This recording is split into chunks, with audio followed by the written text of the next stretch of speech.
सतनामी समाज के बहुत सारे कार्यक्रम होता था, उसमें आना जाना होता था उनका। और उस आना जाना में कब वो परिवार के हिस्सा बन गए हमें याद ही नहीं रहा। हम उनके घर भी आते थे, पौड़ी नागपुर में, दो फाटक के बीच में। वो हमारे हर कार्यक्रम में आते थे। हमारे गवाह है HR बघेल जो बैठे हैं सामने, हमारे मुझसे उम्र में बड़े हैं लेकिन ज़्यादा बड़े नहीं हैं, 4-5 साल के बड़े हैं, लेकिन वो और मुझसे ज़्यादा जानते हैं। लेकिन बहुत दिनों तक आते रहे। जानोकर बाबू जो है सिर्फ दलित ही मित्र नहीं थे, वो हर वर्ग को सहयोग करना चाहते थे। जो सही ईमानदारी उनमें कूट कूट के भरी थी, और वो हर वर्ग के विकास चाहते थे, सिर्फ दलित शोषित के विकास नहीं, वो तो चाहते ही थे क्योंकि उस वर्ग से जुड़े थे। लेकिन फिर भी वो अन्य लोगों के भी विकास करते चाहते थे। वो यहाँ तक के आरक्षण के संबंध में बोलते थे कि जो तुम 100% जो SC/ST सफाई कर्मचारी का जो आरक्षण देते हो 100%, उसमें हमको सिर्फ 15 चाहिए, हमको और ज्यादा नहीं चाहिए, हमारे अधिकार का चाहिए। अगर 100 पोस्ट निकालते हो तो 15 ही हमको दीजिए, बाकी आप 85 जो है अन्य समाज को दीजिए कि वो भी सफाई करे, ताकि पता तो चले कि सफाई में हम ही क्यों रहे, हमें ही क्यों माना जाए कि सफाई कर्मी है, और दूसरे लोगों को भी जानना चाहिए कि उसकी महसूस क्या होता है, उसकी पीड़ा क्या होती है। इसलिए वो कहते थे कि 85% जो हमको उसमें ज्यादा देते हो, 100% कर देते हो तो भी आप खारिज करो। ये उनका ऐलान होता था समाज के बीच में, और सरकार की मांग करते थे। उनकी कई स्मृतियां जो है मुझे याद है, और आज से नहीं बहुत दिनों से, मतलब कितना याद है कि 6 वर्ष तक उम्र में वो कहते थे अपने भाषण में भी। पहली बार उनके भाषण सुना 9 वर्ष के में था, डुमरपाली में वो चीफ गेस्ट थे, गाँव वहाँ से उनके गाँव है। भागवत को सरिया जी को कोई लोग जानते हैं। वो 9 वर्ष में उनकी पहली भाषण सुना, जब वो बोले कि मैं 6 वर्ष के उम्र में रामचरितमानस और रामायण के पाठ में अध्ययन कर लिया था। 6 वर्ष की उम्र में, और 6 वर्ष की उम्र में अध्ययन करके मैं उनको मैं समझ भी गया था। वो अभी 6 वर्ष की उम्र में भी जो है आदमी नहीं समझ पाता, लेकिन वो कहते थे कि 6 वर्ष की उम्र में मुझे रामचरितमानस और वाल्मीकि रामायण दोनों को मैं जान लिया था अपने भाषण में। तो उस समय 9 वर्ष का था। हम लोग पंथी नाथ में जाते थे, उस गाँव में कार्यक्रम था दिसंबर का, 18 दिसंबर, चंद्रबाबू घासीदास जी की जयंती। तो उस समय भाषण बोलते थे। दूसरी चीज, बाबा साहब के सहयोगी जो हरिदास कौड़े बाबू हुआ करते थे, जिनकी नागपुर के कमाल चौक में उनका स्टेचू लगा जंजीर से बंधा। 1962 में मंत्री, आप बहुत कम उम्र में थे और चुनाव आप जीतते मैं नहीं कह सकता था, लेकिन नकुल रेड्डी जी ने आपको चुनाव जिताया बोले, आप उसके पोते चुनाव जिताने के लायक बोले। ये उनका कथन था।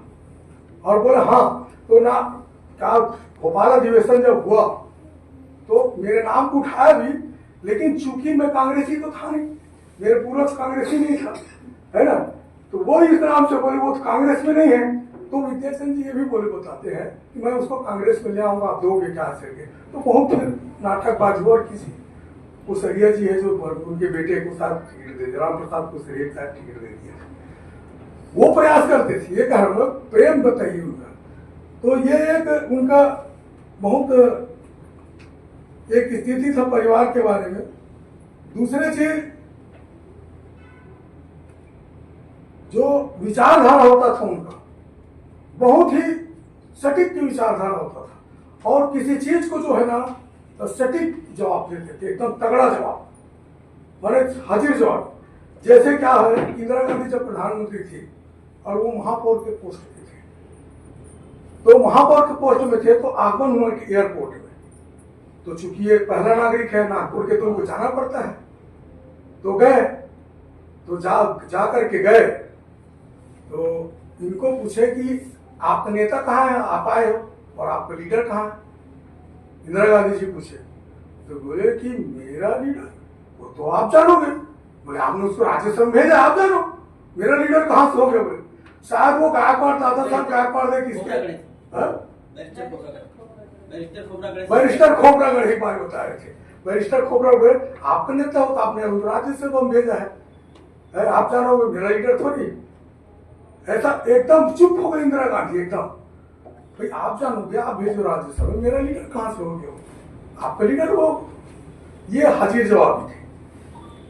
तीसरी और एक घटना मैं बताऊं, जब बौद्ध धर्म ग्रहण की इच्छा, बाबा साहब के समय तो खुद ही उपसचिव थे शिक्षा भूमि के, तो बौद्ध धर्म ग्रहण कर लिए तो जगह जगह बुद्धिज्म का प्रचार करते थे। तो वो त्रिशरण मंत्र पंसील का उच्चारण करते थे। तो उस समय आरएसएस के लोग को बड़ा जलन होती थी।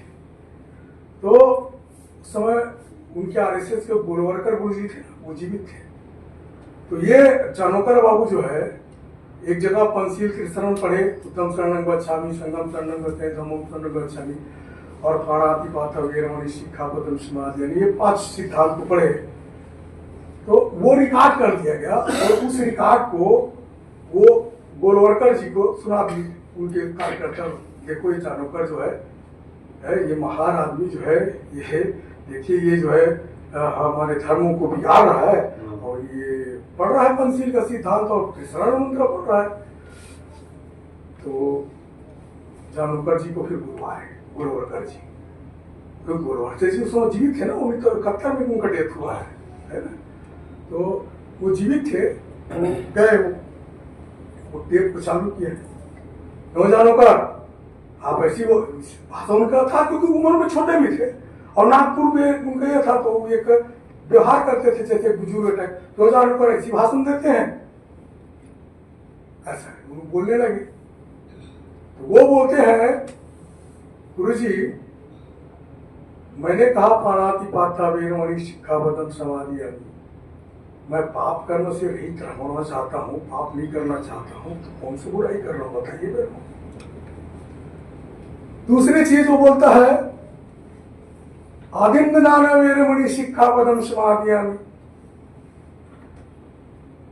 ये बता मैं चोरी करने के बाद से विरत लेता हूँ, चोरी नहीं करूंगा कहता हूँ, वो कौन सा धार्मिक अन्याय बात हो गई। उसकी जवाब देखिए, कामेषु सुमिच्छाचार वेरमणि सिक्खापदं समादयामि, मैं काम रहित वासना रहित मैं करना चाहता हूं काम, वो मैं कौन सा धार्मिक अन्याय काम कर रहा हूं। मैं तो सब माता बहनों को अपने माता बहन जैसे व्यवहार करना चाहता हूँ। मूसावाद वेरमणि सिक्खापदं समादयामि, बोले मैं झूठ बोलना नहीं चाहता। कौन से धर्म बोलता है कि झूठ बोलो, ये कौन सा मैं पाप कर रहा हूं ऐसा कहेंगे। सुरा वेरमणि वेरमणि सिक्खापदं समादयामि, मैं कोई सुरापान करना नहीं चाह, शराब पीना ना, नशाबाजी नहीं करना चाह, ये कौन सा धार्मिक अन्याय है। और फिर आप ही लोगों ने भगवान बुद्ध को 9वां अवतार घोषित कर दिया है। मैं कहता हूं बुद्धं शरणं गच्छामि, मैं बुद्ध के शरण में जा रहा हूं, तो आप उनके शरण में तो जा रहा हूं मैं, जिस आप लोग 9वां अवतार घोषित कर रहे हैं। वो गोलवरकर गुरु जी का पानी निकलने का ही बात नहीं हुई। ये बताते हैं, बोले बड़े मजेदार मतलब किस्से सुनाते थे। ऐसे हमारे जानोकर बाबू थे और उनके किस्से मजेदार थे। मेरा पारिवारिक संबंध जैसे था, आते थे वो कई बार आते थे। मैं यहाँ रायपुर में आज जिस दिन वो कोलंबिया आकर जो ध्वस्त नहीं हो, 1 फरवरी साल 2003 वगैरह, उस दिन मेरे घर थे, पेपर पढ़े और बोले लेकिन कोलंबिया ध्वस्त हो गया। मुझे याद है 2003 में मेरे घर में रुके थे रायपुर के। तो ऐसे थे बाबूजी की कई स्मृति ऐसे हैं और मैं ज़्यादा क्या बोलूँ है, आप लोग खुद ही इस बात को समझते हैं कि बाबूजी जो है बहुत मतलब कि उदार दिल के थे। और एक चीज बताना चाहता हूँ, एक और एक भ्रांति थी मेरे मन में भी थी। वो क्या थे, नशाबाज नहीं, बिल्कुल कुछ नशीलेपन को नहीं करते थे। लेकिन एक चीज क्या था, सुबह जब उठते थे तो वो तांबुल को ऐसा डालते थे और वो फूंक मारते थे। तो कई लोगों पूछने से अब क्या पूछेंगे भाई, केवल आदमी के नहीं, हम लोग भी नहीं पूछते थे। एक दिन मैंने जब मेरे घर आए यहाँ रायपुर, 2-3 बार आ चुके थे, एक बार आए, मैंने पूछा बाबूजी आप नशा पान नहीं करते, तांबुल क्यों पीते हो। उस दिन मेरा भ्रम दूर हुआ जब बताया। तो बोले तांबुल नहीं है, इसको जला के इसके राख को मैं जो मंजन बनाता हूँ बोले, मंजन बनाता हूँ बोले, और उस मंजन को मैं घिसता हूँ दांत में, क्योंकि महार सिस्टम में वो नहीं है, जीभी उभी करते नहीं जाता था। अब मैं नहीं कह सकता, लेकिन उस समय करते नहीं थे। तो वो बोले हम इसको मंजन करते हैं और इसी को घिसते हैं जिससे दांत साफ होता है, ये कोई तांबुल पीने का ये नहीं है बोले। तो ऐसा मेरा उस दिन बहुत दिन मैं भी नहीं पूछा था, लेकिन मैं बहुत दिन के बाद ये भ्रम मेरा दूर हुआ। वो जो है फिर पता नहीं नशा करने में, फिर मैं देखा भी, देखो ये तांबुल नहीं है, एक बनाता हूँ उसको वो बनाता हूँ, मंजन बनाता हूँ बोले। तो ये ऐसा ये था, बाबूजी के साथ अनोखा संबंध रहा है। कई घटनाएं जो है घटे हैं, पारिवारिक है, हर जगह आए हैं। और मैं पुनः बाबूजी को नमन करते हुए अन्य लोगों को दीजिए, आपने मुझे बुलाया और इतने लोगों ने बड़े ध्यान से सुने, उसके लिए आप लोगों को धन्यवाद देता हूँ और आभार भी व्यक्त करता हूँ कि मुझे आपने ऐसा सम्मान दिया। जय हिंद, जय।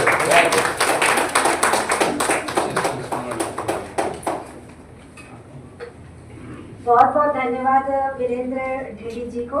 हम सभी ने उन्हें बहुत ही अच्छे से सुना, और इसलिए भी सुना क्योंकि ढेड़ी जी ने बहुत ही अच्छे तरीके से उन्होंने उनके मज़ेदार किस्सों को सुनाया और हम सबको बाबूजी के करीब लेकर गए और उनके पारिवारिक संबंध कैसे थे उनके बारे में हमें बताया।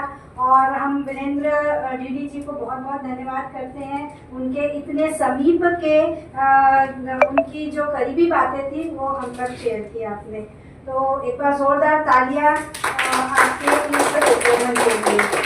तो जैसा कि ढेड़ी जी ने कहा कि वाकई में ये बहुत ही एक अच्छा मंच दिया है छत्तीसगढ़ डोमार समाज एवं DMA India online YouTube channel ने, कि बाबूजी के ऊपर आज हम चर्चा कर पा रहे हैं, बात कर पा रहे हैं। तो इसी विषय में आप लोगों ने सोचा और हम सब इस विषय पर चर्चा कर रहे हैं, उन्हें अपने स्मृति में ला पा रहे हैं। तो मैं एक बार चाहूंगी कि संजीव कुशवाहा जी एक बार यहाँ आए और हम सबके साथ आज के कार्यक्रम की उद्देशिका को प्रस्तुत करेंगे। तो जोरदार तालियों के साथ कुशवाहा जी को आमंत्रित करते हैं। बहुत बहुत धन्यवाद साथियों। यहाँ पर देख रहे होंगे दो चीज एकदम नहीं है। एक तो जावड़ेकर साहब, ऐसे एक कार्यक्रम और हम लोग किए थे 3 साल पहले जावड़ेकर साहब के ऊपर। इसमें जो है जावड़ेकर साहब हैं और छत्तीसगढ़ डोमार समाज है, ये भी नया है बहुत साथियों के लिए। तो मैं थोड़ा सा परिचय के रूप में बताना चाहता हूँ कि जो डोमार जो जाति है असल में बुंदेलखंड और बघेलखंड की रहने वाली जाति है। ये दलित समाज में आती, छत्तीसगढ़ की जो लिस्ट है उसमें इस जाति का उल्लेख है। और बांस का काम था, इनका जो पुश्तैनी जो काम था वो बांस का था। बांस से टुकनी और सुपा वगैरह बनाने का काम था। लेकिन आज से करीब अंग्रेजों के काल में जब उत्तर प्रदेश में जब अकाल आया तो बताते हैं कि उस समय लोग वहां से पलायन किए और जहां जहां रेलवे का काम होता था, नगर निगम का काम होता था, तो वहां भी दलित थे, प्रताड़ित थे ही। तो जो काम मिला वो करते हुए इस रूट में पूरे वो बस गए। नागपुर से लेकर के आपको खड़गपुर कलकत्ता तक आपको ये रूट में मिलेंगे। जबलपुर नागपुर बहुत बड़ी संख्या में इनका निवास है डोमार समाज का। तो ये डोमार समाज ही थे और एक डोम से भी जुड़ा है। दलित जाति, जितनी भी दलित जाति है, कहा जाता है कि कहीं ना कहीं डोम से उसका जुड़ाव है। डोम जो है वो बेसिक है, चाहे बाड़ा समाज हो, घसिया समाज हो या दूसरे जो दलित समाज हो। तो डोम से भी डोमार, डोरिस और इस तरह से बना, ऐसे बसोर वगैरह बना। कहीं पे बसोर भी कहते हैं, बांस का काम करके। तो 2-3 मकसद था इस कार्यक्रम को करने का। एक जो सबसे बड़ा मकसद था वो ये कि हमारे नायक हैं बहुत सारे जिन्होंने बहुत काम किए, और जावड़ेकर जैसे बहुत सारे लोग हैं जो कि मखियार समाज में भी हैं, हेला समाज में भी हैं, सतनामी समाज में भी हैं, महार समाज में, हर समाज में। हमारा ही ये कर्तव्य है, हम ही हैं जो उनको लाकर के सामने उनके कामों को याद करना, ये हमारी खुद की जिम्मेदारी है। मुझे लगता है कि ये सिलसिला हम लोग जो चालू किए हैं, ये हम लोग धीरे धीरे और भी जो महापुरुष है जिनको लगभग भुला दिया गया है, कहीं किताबों में या कहीं किसी पेज में वो सिमट कर रह गए हैं, तो उनको लेकर के आए और उनसे बात करें। तो आज हम जितने भी स्पीकर यहाँ पर अतिथि को बुलाए हैं, तो वो या तो जानोकर साहब से कहीं ना कहीं उनका नाता रहा है, अनुभव रहा है, या फिर उनसे कहीं ना कहीं इंटरेक्शन रहा है। तो आज हम उनकी स्मृति को स्पीकर्स के ही माध्यम से जानने का, समझने का कोशिश करेंगे। जब मैंने मैसेज फॉरवर्ड किया तो डीडी साहब ने मुझे फोन किया कि अरे तो मेरे घर आते थे। देखिए, मैंने एक जानोकर साहब के ऊपर पूरा 40 मिनट का वीडियो ही बनाया, वीडियो आप यूट्यूब चैनल में देख सकते हैं, पूरा डिटेल है इसमें।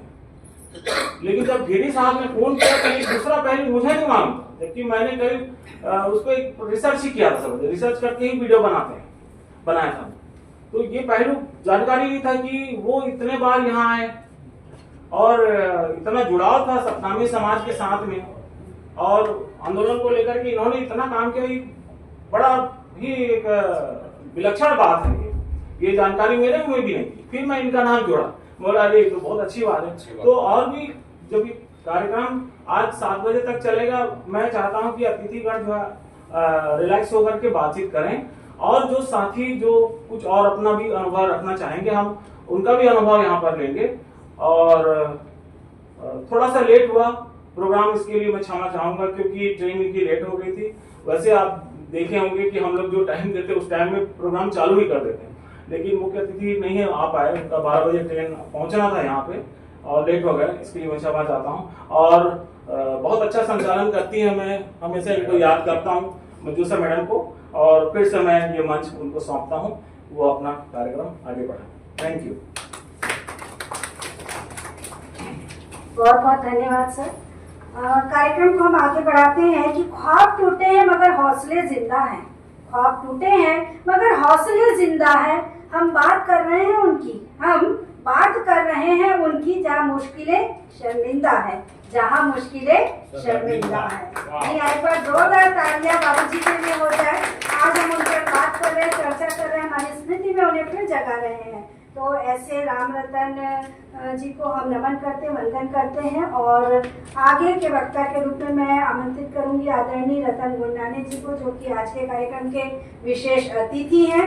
और मैं बताना चाहूंगी गुंडाने जी के बारे में कि हम सभी जानते हैं, हमारे तो वैसे ये पड़ोसी हैं, लेकिन इतने गुणी हैं वो हमने आज जाना। साथ ही साथ मैं बताऊंगी कि इनकी शिक्षा जबलपुर में हुई है, और आपने 1976 में मध्य प्रदेश विद्युत मंडल बिलासपुर से नौकरी शुरू की। लेकिन नौकरी ही नहीं की, उन्होंने नौकरी के साथ साथ अंतर्राष्ट्रीय साक्षरता अभियान में जुड़कर जबलपुर में ही सचिव पद पर काम किया। साथ ही साथ उन्होंने अपने शौक यानी अभिनय के क्षेत्र को भी नहीं छोड़ा, और उन्होंने कई नाटकों में मंचन किया है। और उन्होंने नाटकों में सिर्फ मंचन नहीं किया बल्कि उन्होंने पुरस्कार भी बटोरा है। साथ ही साथ हम बताना चाहेंगे कि आपने सामाजिक कार्यों में भी को भी नहीं छोड़ा, उस पर लगे रहे, समाज के उत्थान में कार्य करते रहे और आज भी कर रहे हैं, अपनी उम्र को ना देखते हुए। वैसे मैं उम्र के बारे में बोलना नहीं चाहूंगी, यहाँ लिखा है, पर मैं नहीं चाहती कि सबके सामने उम्र आए, तो क्योंकि ये तो एक संख्या है और दिल जमा तो सब जमा। और जब तक हम समाज के लिए काम करते रहेंगे तो मुझे लगता है कि हम सक्रिय रहेंगे और जवा रहेंगे। तो ऐसे शख्सियत को मैं आवाज़ देती हूँ। आदरणीय रतन गुंडाने जी, आप हमारे बीच आइए और आकर अपने विचार रखेंगे।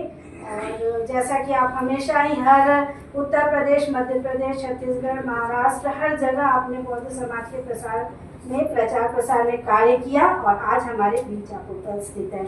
तो जोरदार तालियों के साथ स्वागत।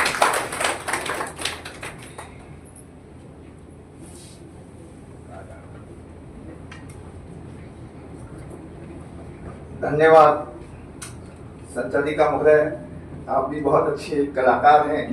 दूसरे कलाकार को मंच आपने दिया, मैं आपका धन्यवाद करता हूं। और इस कार्यक्रम में मुख्य अतिथि कावड़े सर, विशेष अतिथि हरीश जानोरकर जी, विशेष अतिथि भरतलाल छड़ीले जी, विशेष अतिथि विनय खुशा जी और हमारे वीरेंद्र दीदी जी जो हमारे बीच में बहुत लोकप्रिय हैं, क्योंकि हम नकुल दीदी जी को जब याद करते हैं तो बरबस उनका नाम याद आ जाता है। तो आज बहुत ही अच्छा जो है कि कार्यक्रम हो रहा है और ये कार्यक्रम न केवल हमको आपस में भाईचारा हमारा बढ़ाएगा, हमारे बहुत से जो है महापुरुषों ने जो काम किया है, जैसा उन्होंने संजीव जी ने कहा, वो विस्मृत हो गए हैं, तो उनको याद करें और अपने कारवां को बढ़ाएं। ये समय की मांग है कि हम एकजुट हों। तो कहते हैं कि सदियों से जो धुंधली थी वो तस्वीर बदल दी, सदियों से जो धुंधली थी वो तस्वीर बदल दी, हर शख्स की हर सोच की तासीर बदल दी। और बाबा साहिब अम्बेडकर एक ऐसे मसीहा थे जिन्होंने कुचलों की तकदीर बदल दी, उन्होंने कुचलों की तकदीर बदल दी। और ऐसे समय में जब सामाजिक हालत बहुत विषम थे, छुआछूत, भेदभाव, अन्याय, अत्याचार, और ऐसे समय में एक 8 अगस्त 1929 पे एक बालक जन्म लेता है और वो बालक आगे चलकर नागपुर के महापौर जैसे पद को ग्रहण करते हैं। ये हमारे लिए एक बहुत गौरव की बात है और नई पीढ़ी को निश्चित रूप से हमारे ऐसे जो हमारे अगुआ दस्ते के लोग हैं उनको याद करना चाहिए और उनसे शिक्षा ग्रहण करनी चाहिए। जानवरकर जी न केवल एक सामाजिक कार्यकर्ता थे जो नागपुर में 1975 में वो जो है पार्षद बने और 76 में जब इमरजेंसी का पीरियड था वो महापौर के पद पर जो है आसीन हुए। निश्चित रूप से उस समय पूरे भारत में ये पहले महापौर थे जो इस जाति के थे और एक बहुत ही अच्छी जो उन्होंने पूरे न केवल नागपुर से उनका बहुत ज्यादा जुड़ाव था बल्कि छत्तीसगढ़ में भी वो जो है बहुत ज्यादा उनका योगदान था। छत्तीसगढ़ में जितने भी आंदोलन हुए 1951 में जब लोकसभा के चुनाव थे, आदरणीय नकुल रेड्डी ने 3 जगह से लोकसभा के चुनाव लड़े, बिलासपुर से, दुर्ग से और रायपुर से भी। और उनके प्रचार के लिए बाबूजी के साथ साथ डॉक्टर बाबा साहब अम्बेडकर छत्तीसगढ़ आए थे और बहुत बड़ी सभा यहाँ आरंग में हुई थी, ये उसका जिक्र मिलता है। तो ये बहुत खुशी की बात है कि उस समय महासमुंद जो है, महासमुंद में लगभग जो है उस समय का आंकड़ा है कि 20,000 लोगों ने बौद्ध धर्म सत्तावी समाज के हमारे भाइयों ने ग्रहण किया था। आज जरूर हम देखते हैं कि थोड़ा हमको लगता है कि यार बहुत बड़ी संख्या उस समय थी, आज वो सिकुड़ क्यों गई है। जैसा कि इसके पहले हमारे एक साथी ने कहा, हमारे भाई ने, कि आज आकलन करना है कि हम जो हमारी स्थितियां हैं वो सिकुड़ क्यों रही है।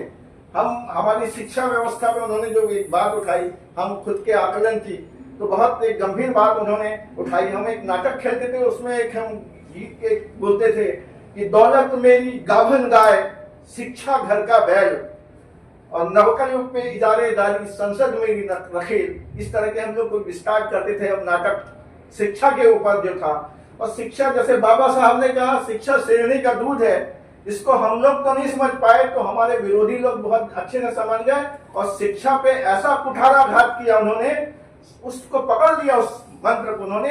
हमको तो नहीं वो मंत्र फल पाया, पर जिन्होंने पकड़ लिया उसकी शिक्षा की ऐसी तैसी कर दिया। आज जो शिक्षा व्यवस्था जो है वो किस कदर 2020 लाई इन्होंने कि मजदूर बनाना है, लेबर बनाना, उससे ज्यादा कुछ बनाना नहीं है। अगर आज हम इस स्थिति में बच्चों को डॉक्टर बनाना चाहे, इंजीनियर बनाना चाहे, वकील बनाना चाहे, तो बनाना बहुत मुश्किल है क्योंकि इतनी महंगी शिक्षा करनी है। तो ये स्थितियां पैदा कर दी है। तो उनका जो जीवन संघर्ष है, लगभग मैं लिख के तो जरूर लाया था, बोलूंगा, पर जो है वीरेंद्र दीदी जी ने बहुत विस्तार से बता दिया। मैं बहुत ज्यादा तो नहीं कहूंगा क्योंकि उनका जो छत्तीसगढ़ में था तो छत्तीसगढ़ में बहुत से साथी थे उस समय के जो उनके साथ रहे, बहुत नाम है उनके, उनको नहीं पढ़ूंगा क्योंकि उन्होंने बहुत ज्यादा कह दिया है। और 1956 में जब छत्तीसगढ़ में बौद्ध धर्म के प्रचार के लिए वे यहाँ आए तो भजन आनंद कौशल्यान से भी जो है उन्हें धर्म की दीक्षा ली और दीक्षित करवाए, और बहुत ज्यादा उनका जुड़ाव था छत्तीसगढ़ से। इसलिए छत्तीसगढ़ में उनके आंदोलन, उनके वैचारिक जो आंदोलन को बढ़ाने की जरूरत है। तो मैं अधिक कुछ नहीं कहते हुए इतना ही कहना चाहूंगा, धूप छांव सा जीवन तुम्हारा, याद है हमको त्याग तुम्हारा, सत्ता भी न बदल सकी भीम पद से मार्ग तुम्हारा, रहे सलामत कर वीर हमारा, जब तक है सिंधु में जल की धारा, बौद्ध प्रिय तुम भीम सखा तुम, सदा अमर हो जीवन तुम्हारा, सदा अमर हो जीवन तुम्हारा। इतना ही कहकर मैं अपनी बात को विराम देती हूं। जय भीम, जय संविधान। जी बहुत बहुत धन्यवाद पुंडारी जी। हम सभी जानते हैं, जैसा पढ़ा है, जैसा सुना है कि बाबूजी का जीवन बहुत ही संघर्ष में रहा। एक तो परिस्थिति थी गरीबी, दूसरी थी अशिक्षा, तीसरी थी जात पात में भेदभाव, और अगली थी रूढ़िवादिता, और साथ ही साथ था फैला हुआ वैचारिक मतभेद, और विचारों में बहुत ही छोटापन था बोलना चाहिए। तो इन सब परिस्थितियों के होते हुए बाबूजी ने संघर्षों के साथ आगे बढ़े और खुद को शिक्षित करते हुए, जबकि हम सभी जानते हैं कि बाबूजी के बहुत ही बाल्यावस्था में ही उनके माता पिता का देहांत हो चुका था। 10 वर्ष की उम्र से वे अपने माता पिता के बगैर रहते हुए भी उन्होंने शिक्षा प्राप्त की, और न सिर्फ शिक्षा प्राप्त की बल्कि अपने समाज के उत्थान में अग्रणी भूमिका निभाई।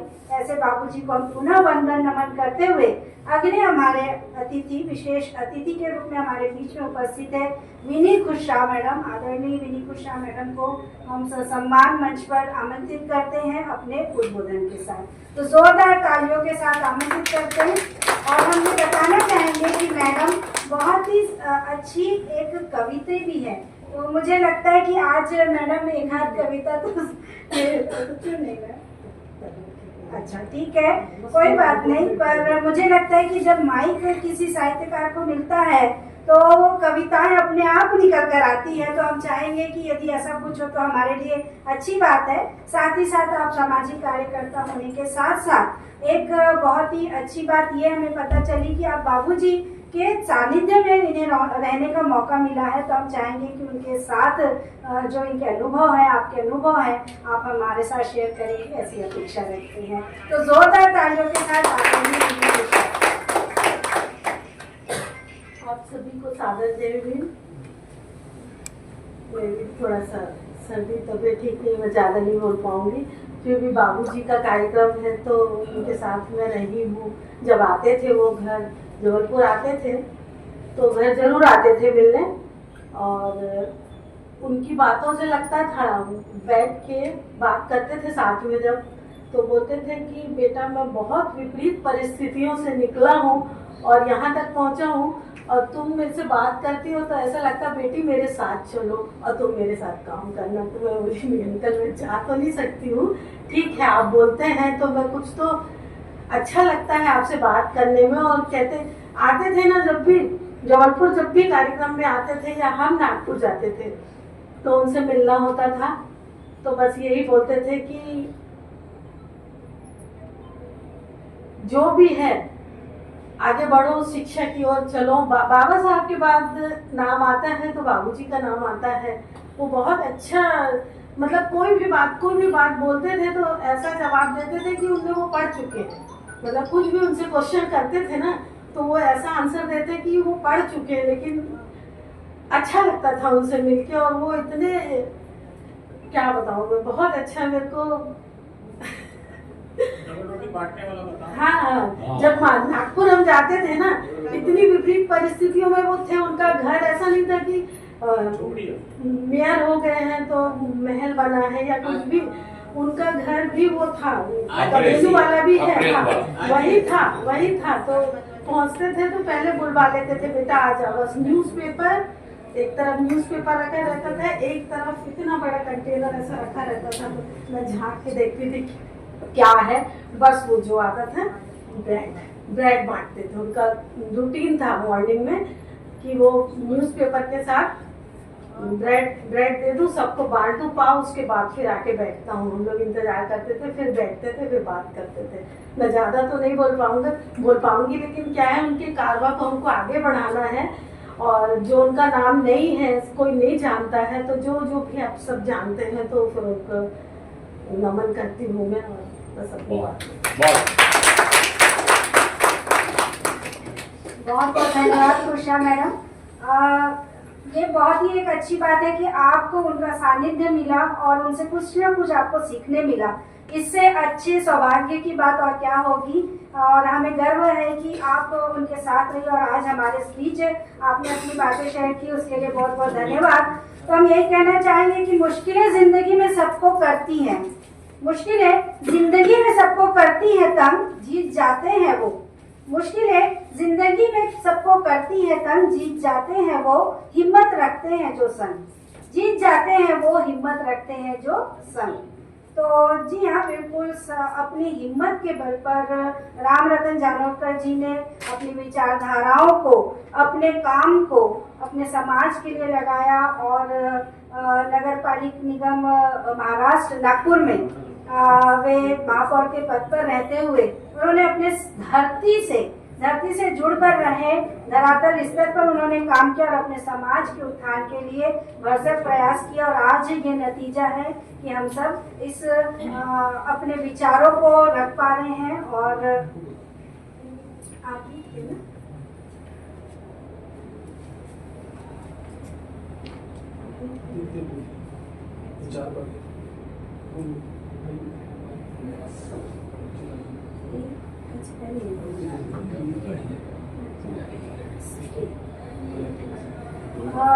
तो इस कार्यक्रम को हम गति देते हैं और अपने विचारों के साथ हम बुलाना चाहेंगे आदित्य बोधी जी को।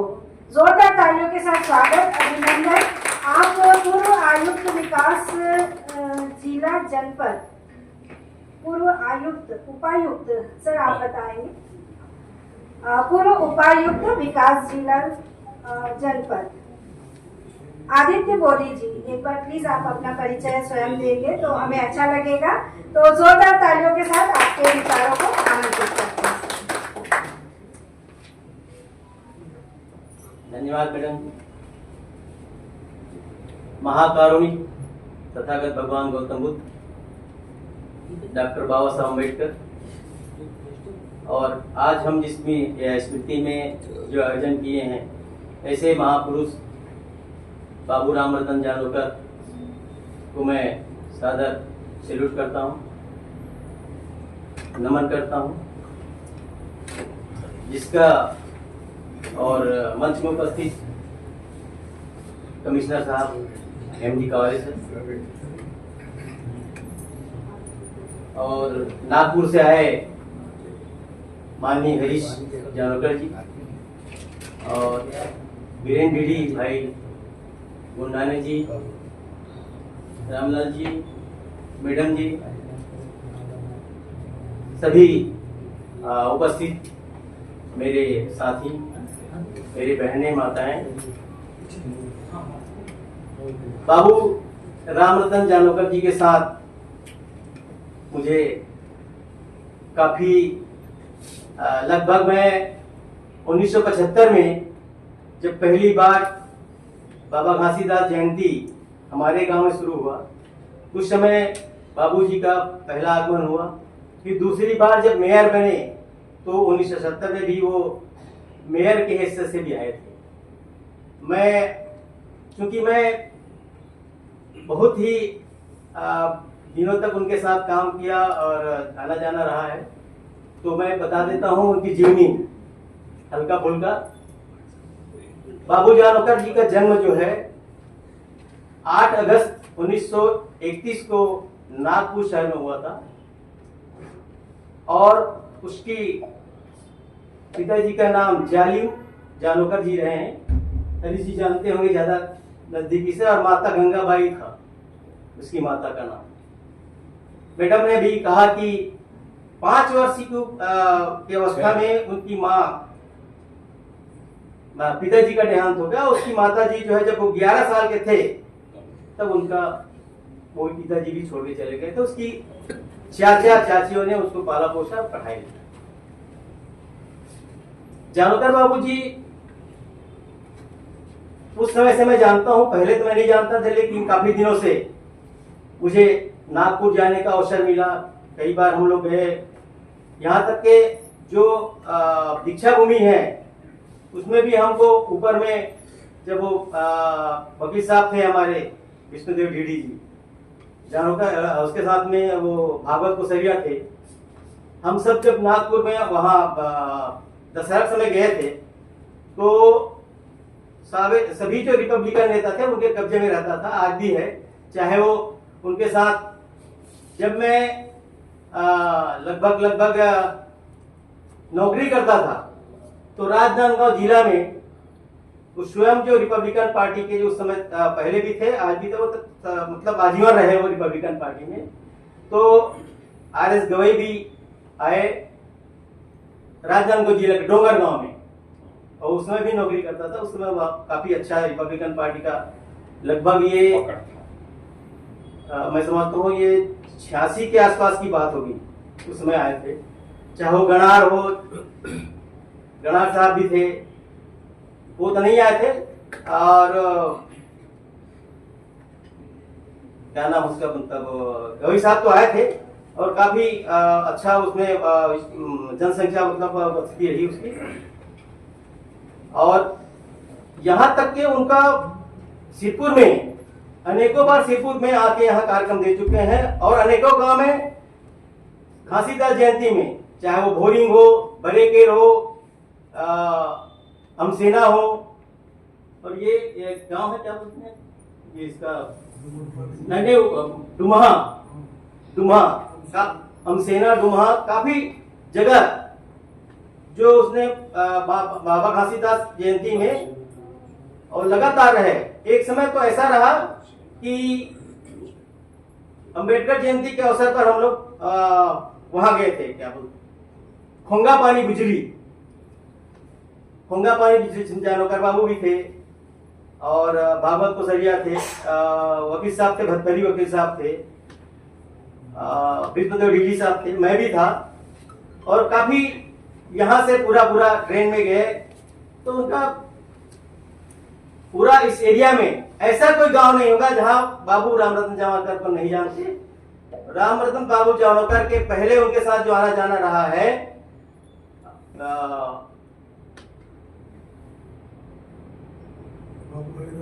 बाबू हरिदास और भी आते थे यहाँ सिरपुर को। इनका काफी योगदान है, जो सिरपुर को उनको डेवलपमेंट करने में, पूरा हाईलाइट करने में काफी इसका योगदान रहा है। एक समय तो मुझे याद नहीं आ रहा है कि अंतिम समय में बाबू रामचंद्र जानकर जी को दलित मित्र से नवाजा गया था। छत्तीसगढ़ शासन का तो हुआ है, छत्तीसगढ़ शासन के महाराष्ट्र सरकार द्वारा किया गया था। तो उस समय, उसके पहले भी एक जब प्रधानमंत्री इंदिरा गांधी थी, हमारे भाई साहब थोड़ा सा उस शब्द को छोड़ दिए, तो फखरुद्दीन अली अहमद राष्ट्रपति थे, और वहां एक कार्यक्रम होना था नागपुर में। वो 25 वर्षीय था, 50 साल का नगर निगम का कार्यक्रम होना था। उसमें राष्ट्रपति महोदय को आमंत्रित किया गया था कि वो मुख्य अतिथि होंगे उस समारोह में। और जब इनकी भनक जो इंदिरा गांधी को लगी, तो उसने इनको बुलवाया बाबूजी को, क्योंकि वो PM मेयर थे, इसलिए कि आप इस कार्यक्रम को निरस्त कर दीजिए, मैं चीफ गेस्ट होकर आना चाहती हूँ। बाबूजी ने बताया। तो उसने जब गए वहां मैडम जी से मिलने के लिए, तो उसने कहा कि कार्यक्रम तो तय हो चुका है और राष्ट्रपति जी आने वाले हैं, यदि आप आना चाहते हैं तो आप कैंसिल करा लीजिए, कैंसिल कर दीजिए, आप तो सक्षम हैं और आप आना चाहे आ सकते हैं, तो आप लोग कैंसिल कीजिए, मैं कैसे बोलूंगा राष्ट्रपति जी का। ये भाई हम लोग कैसे, हम तो कार्यक्रम ले चुके हैं, हम कैसे बोलेंगे। तो वो हर चुके, हम आपको आना है आइए, आप कैंसिल करा लीजिए, हम नहीं करेंगे। मतलब वो कभी किसी झुकने के तैयार नहीं होते थे, न झुके कभी किसी, न वो पद के लिए गए, न ही किसी चीज के लिए। और इसकी ईमानदारी जो बताया देखा गया कि मैं अनेकों बार नागपुर गया हूँ, घर में रुका हूँ, मेरे पारिवारिक अच्छा संबंध रहे हैं। और एक और घटना आपको बता देता हूँ कि संजय गांधी सांसद नहीं थे। जब वो एयरपोर्ट आए तो उनको कहा गया कि आप संजय गांधी के स्वागत में आपको जाना होगा, रिसीव करने। उसने कहा कि कौन है संजय गांधी, मैं नहीं जानता। संजय गांधी प्रधानमंत्री जी के पुत्र हैं, आपको जाना चाहिए। प्रधानमंत्री के पुत्र है, प्रधानमंत्री नहीं, मैं नहीं जाऊंगा। और नहीं गया। तो ऐसी इसकी और ईमानदारी जो उसके जो झलकता है, मैंने देखा है और उसको काफी नजदीक से देखने को मुझे मौका मिला है।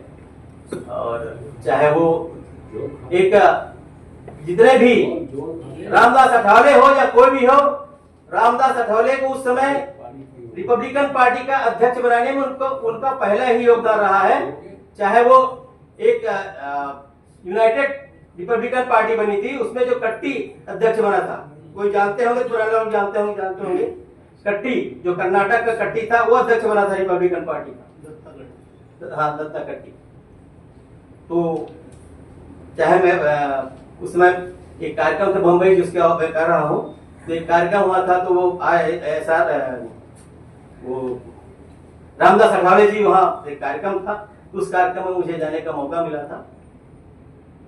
बाबूजी के साथ में नहीं गया था, मैं अकेला गया था उस समय। तो बाबूजी बहुत ही ऐसा नेक व्यक्ति और ईमानदार व्यक्ति जिसे हमारे विचार नहीं है, और ऐसे व्यक्ति मिलना असंभव है। इन्हीं शब्दों के साथ अपनी वाणी समाप्त।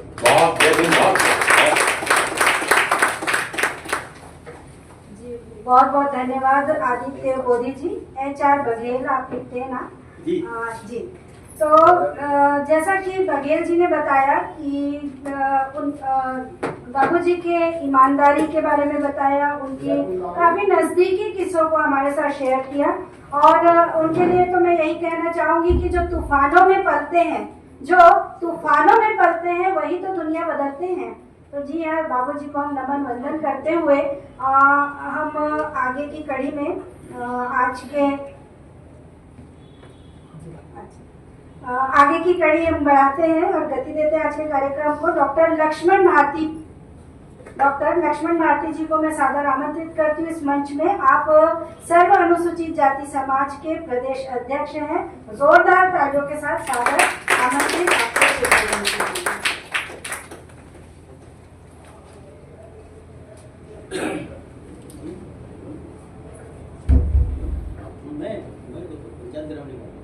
आज बहुत ही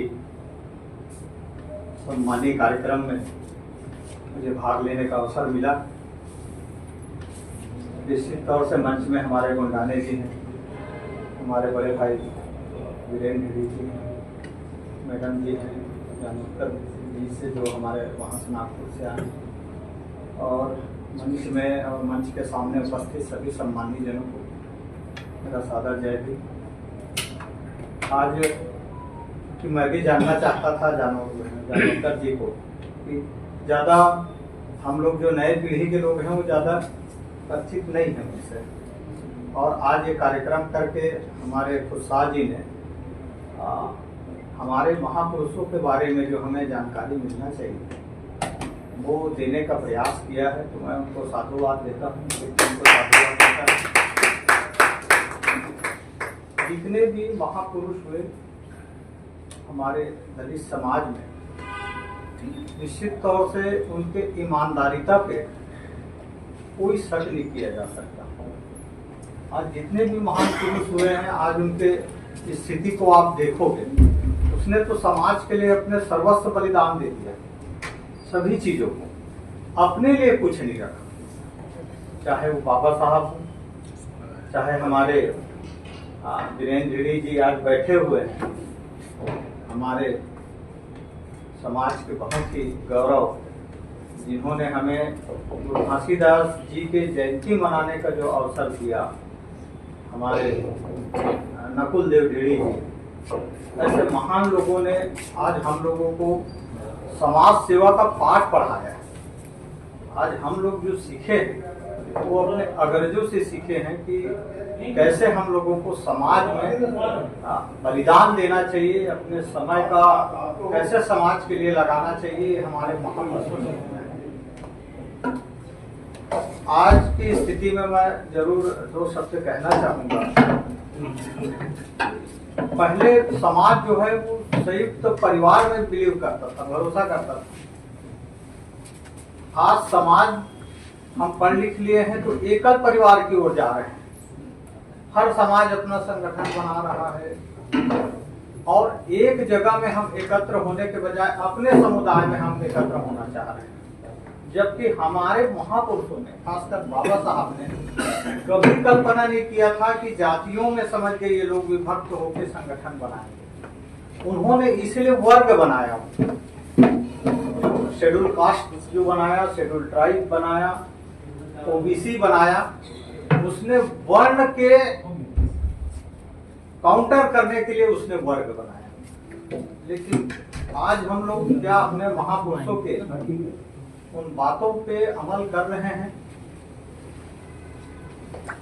अनुसूचित जातियां भी बहुत फिरके में बटा हुआ है, जनजाति भी बहुत सारे फिरके में बटे हुए हैं, पिछड़ा वर्ग भी बहुत सारे फिरके में बटे हुए हैं। हम लोग अपने अपने समाज के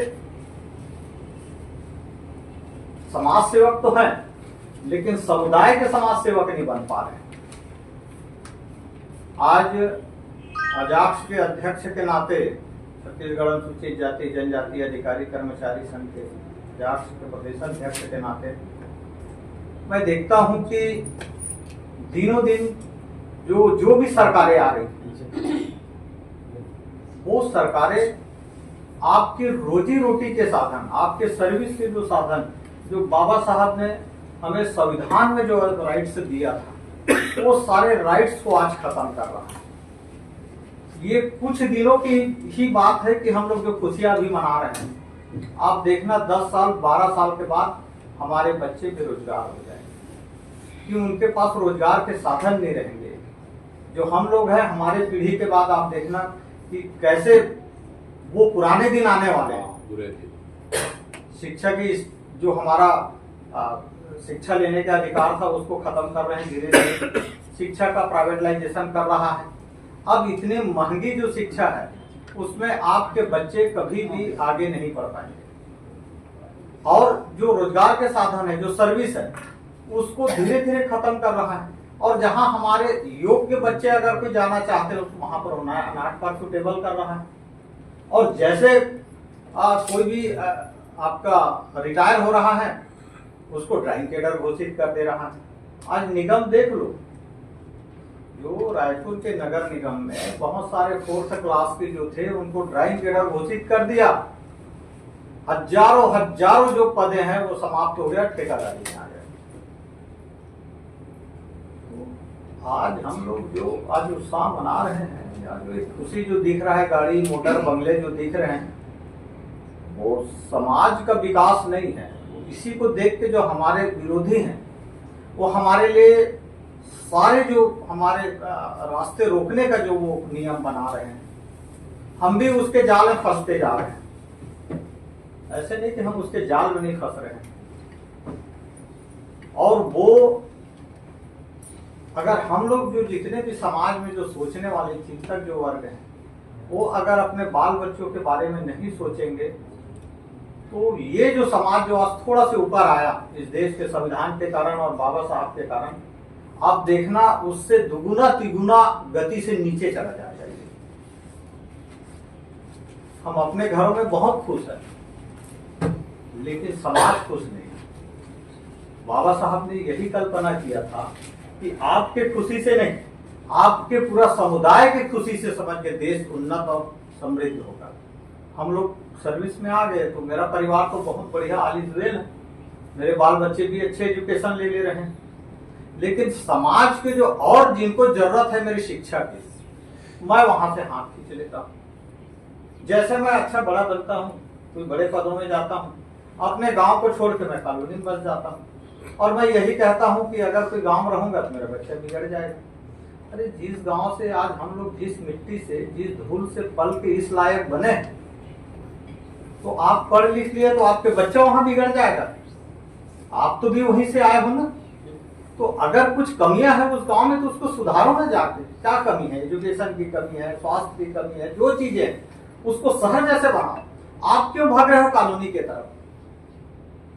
तो इससे जो एक सामुदायिक विकास होना चाहिए समाज का, वो सामुदायिक विकास नहीं हो रहा है।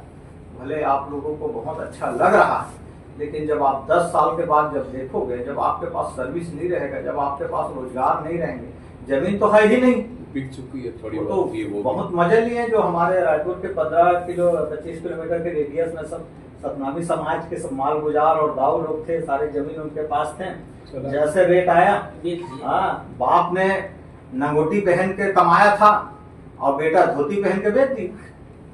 ये आज स्थिति है। हम जो धरातल हमें बचाना चाहिए था, उन धरातलों को हमने बेच दिया। हमारे पास विकल्प नहीं है आगे बढ़ने का।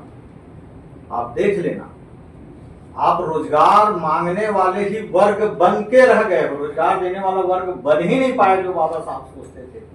जब ये आगे आ जाएंगे तो अपने भाइयों के लिए रोजगार सृजित करेंगे, उनको देंगे, हाथ बढ़ाएंगे, हाथ बढ़ा के आगे लाएंगे। तो चिंतन करने की जरूरत है और ये हमारे महापुरुषों से सीखने की जरूरत है। इन्होंने जो बलिदान दिया समाज के लिए, मैं आज भी कहता हूँ कि उनके बलिदान व्यर्थ ना जाने। हमें अपने बच्चों के लिए, उनके भविष्य के लिए अब अपना समय देना पड़ेगा। आज नहीं तो आप देख लो शहरी क्षेत्र में बच्चे लोग आज नशा कर रहे हैं, बच्चे लोग आज गलत रास्ते में जा रहे हैं, बच्चे लोग आज क्राइम की ओर जा रहे हैं। क्या करेगा? उनके पास रोजगार नहीं, वो करे तो करे क्या? क्योंकि घर में वो घर में आते हैं तो हम उलाहना देते हैं कि कुछ नहीं कर रहे हो, पढ़ लिख लिए, घूम रहे हो ऐसे। और सरकार देना नहीं चाहती आपको।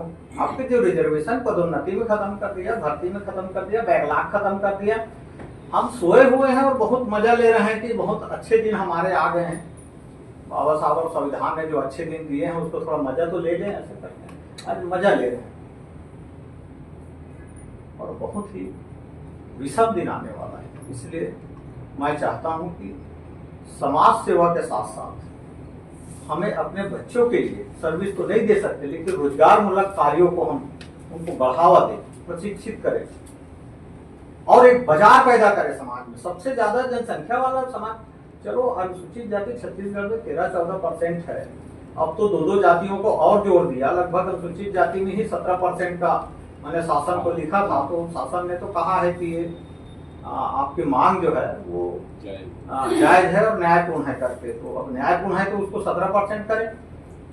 तो आज इतने बड़े समाज हम दूसरे के रोजगार में जाके उसको समृद्धशाली और उद्योगपति और व्यवसायी बना रहे हैं, लेकिन हम अपने को सहायता नहीं कर रहे हैं। अपने जो बच्चे हैं आज, जो बेरोजगार बच्चे, उनका सहायक नहीं बन पा रहे हैं। आज इतने सर्विसमैन है यहाँ पर रायपुर में।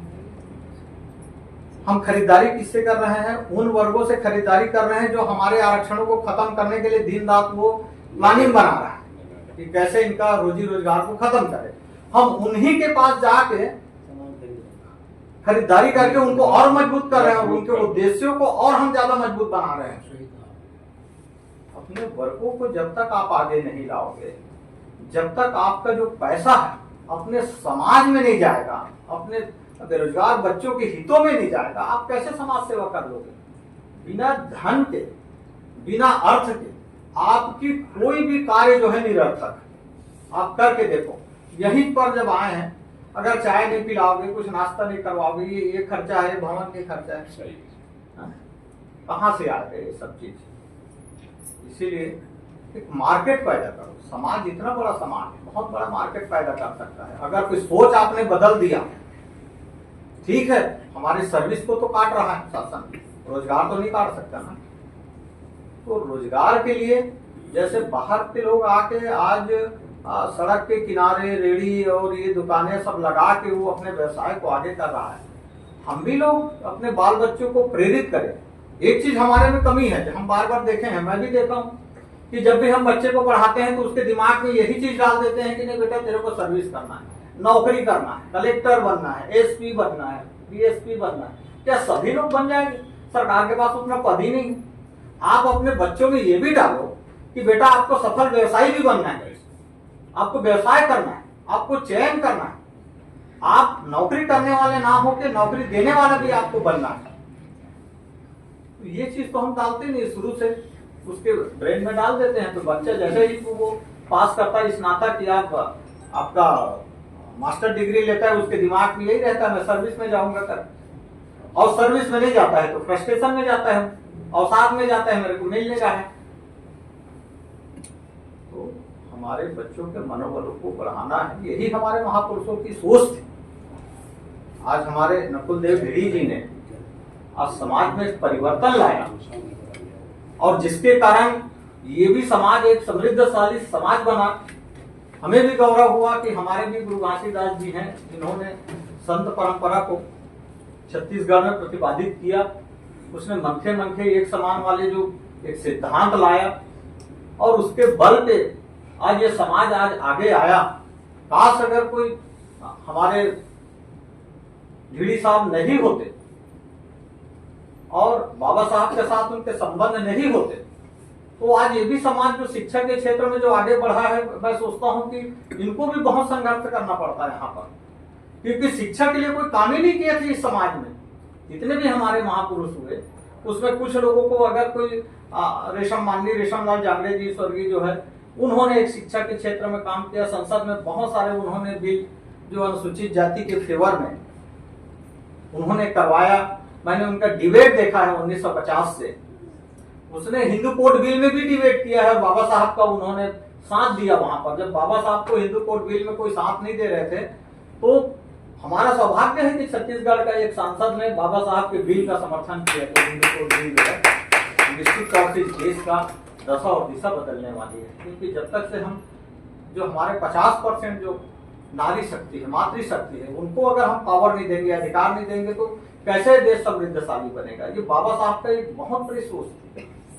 कई देशों में जहां पर महिलाओं को मताधिकार की अधिकार नहीं था, बहुत सालों के बाद, हमारे देश की स्वतंत्रता के बहुत सालों के बाद जो आज एक उन्नत देश है, वो भी लोग नहीं दिए थे। लेकिन बाबा साहब की एक कल्पना थी जो 1935 में जो उन्होंने जो अधिनियम लाया, उसमें ही उन्होंने ये उल्लेख कर दिया था कि इस देश की मातृशक्ति को हम छोड़ नहीं सकते। और वो मात्र कोई अनुसूचित जाति की मातृशक्ति के लिए नहीं, इस देश की दशा और दिशा बदल दी। नहीं तो एक एक पुरुष के 5-5, 10-10 पटरानियां होती थी, सारे नसबंदी कर दिया। आज इसीलिए हिंदू कोड बिल का विरोध क्या था? विरोध यही था कि जो 10-10, 20-20 जो एक ऐसा स्थिति पैदा कर दिए थे, महिलाओं को एक मतलब शोषण का समान समझ गए थे, उसको रोका। यही तो विरोध है बाबा साहब का कि हमें जो अय्यासी करने का जो अवसर था उसको खत्म कर दिया इसने हिंदू कोड बिल में ना।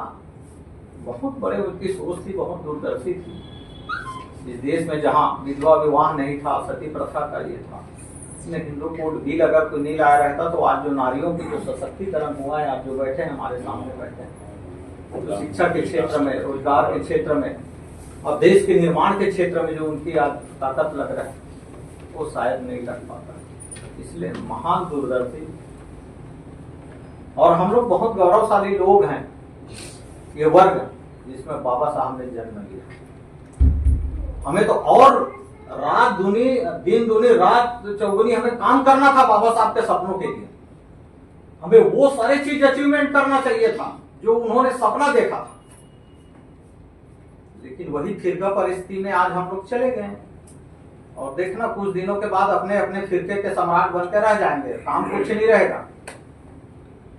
इसलिए शिक्षा के क्षेत्र में और रोजगार के क्षेत्र में जब भी ऐसा कोई होता है, बस मात्र हम संस्मरण ना करें, उनके किए हुए कार्यों को समाज में कैसे हम लाएं और समाज को कैसे समृद्धशाली बनाएं, ये हमारे महापुरुषों के प्रति जो एक सच्ची श्रद्धांजलि होगी। तो मैं धन्यवाद देता हूँ प्रसाद जी को, क्योंकि मैं भी ड्यूटी से सीखा आया था और जानना चाह रहा था कुछ, तो मैं भिड़ी जी से भी सुना, मुझे अच्छा लगा। निश्चित तौर से मैं पढ़ूंगा। हमारे अपूर्व महापौर जी को और जिन्होंने बाबा साहब के साथ काम किए, तो मैं सादर विनम्र श्रद्धांजलि भी देता हूँ, नमन भी करता हूँ और सारे साथियों को भी धन्यवाद देता हूँ और सभी को प्रणाम करता हूँ। जय भीम, जय जोहार, जय छत्तीसगढ़।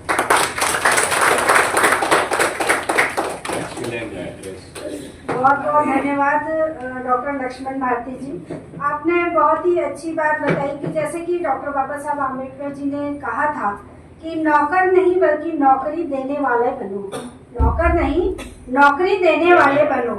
लेकिन आज भी जब मेरे ऊपर भी बारी आती है, मैं भी बहुत कुछ बोलती हूँ, बहुत बोलना आता है मुझे भी, लेकिन जब करने की बारी आती है तो मैं खुद अपने बच्चे को बोलती हूँ कि बेटा पहले तू देख ले, का छोटी मोटी नौकरी मिल जाए तो ज्यादा बेहतर है। इसका क्या मतलब हुआ?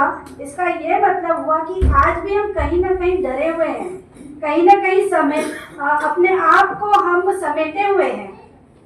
हमें वो कॉन्फिडेंस ही नहीं आया है कि आज के इस बाजार में उतर सके। तो बिल्कुल हम अपने बच्चों को भी सेफ जोन में डाल देते हैं। तब रह गई समाज सेवा की बात, तब हम क्या करते हैं, 1000, 2000, 5000, 10,000, 20,000 और जिसकी जितनी है हम दे देते हैं और हम उसे समाज सेवा का नाम देकर चुपचाप सेफ जोन में बैठ जाते हैं। ये सिर्फ मेरी भी बात नहीं है, आपकी भी बात नहीं है, बल्कि हमारे पूरे समाज की बात है। और आज ये ऐसी स्थिति आन पड़ी है और इस स्थिति से ही गुजरना है हमें और इससे उबरना है हमें। तो इसके लिए क्या है, हमारे बच्चों में ऐसे वैचारिक संस्कार डालने होंगे जिससे इस परिस्थिति से हम उबर सके।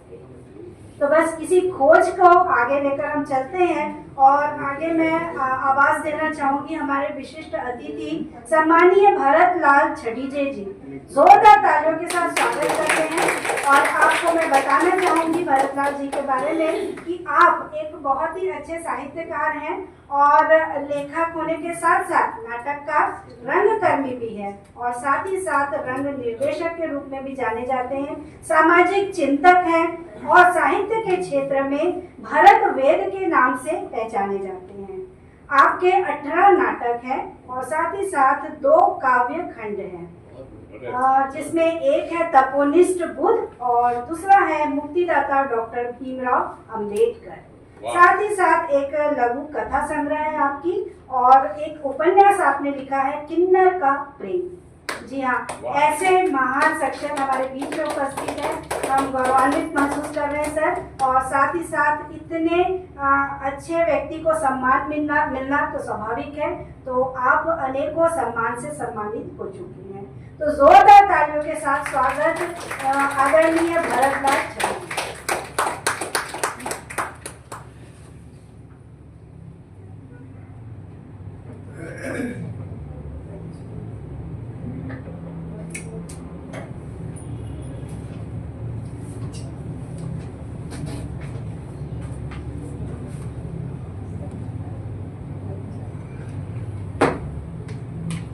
तथागत भगवान बुद्ध,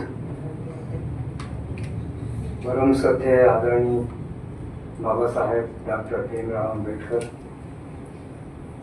को मैं सादर नमन करता हूँ। मंच पर आसीन विशिष्ट अतिथि श्री हरीश जानोरकर जी, श्रीमती इन्नी खुस्सा जी, श्री ढीडी जी और श्री गुंडाने जी, आप सबको भी मैं नमन करता हूँ।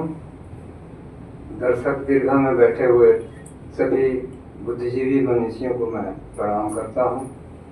श्री पराशर जी, श्री विक्रम जी, श्री कुत्सा जी, श्री अजताब खुर्सेद जी और तमाम और भी मेरे साथी हैं मेरिया जी, इन सबको मैं नमन करता हूँ। मंच पर अभी जी तो है नहीं,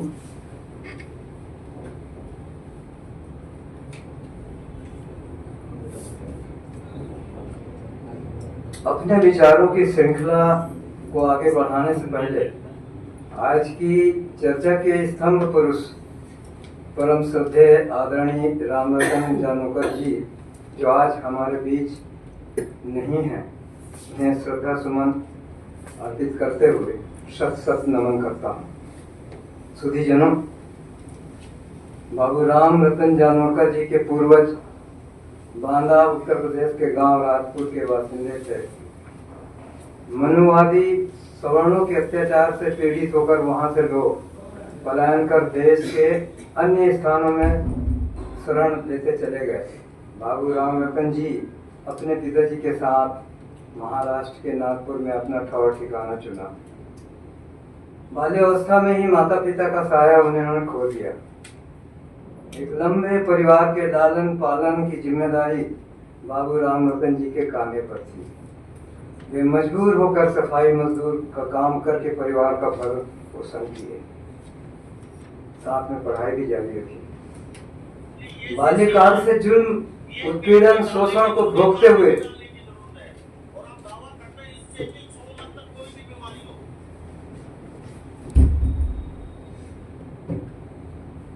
बाल्यकाल से जुल्म, उत्पीड़न, शोषण को भोगते हुए उन्होंने दलितों को देखा है, खुद उसके शिकार हुए। उनकी प्रतिभा, विद्वता व शौर्य अद्भुत था। वे दलित उद्धारक राजनीति से जुड़ते चले गए। नागपुर के शेड्यूल कास्ट स्टूडेंट फेडरेशन के सचिव बने। छात्र आंदोलन में बढ़ चढ़कर भाग लेने के कारण उनका आत्मबल बुलंद हो चला था।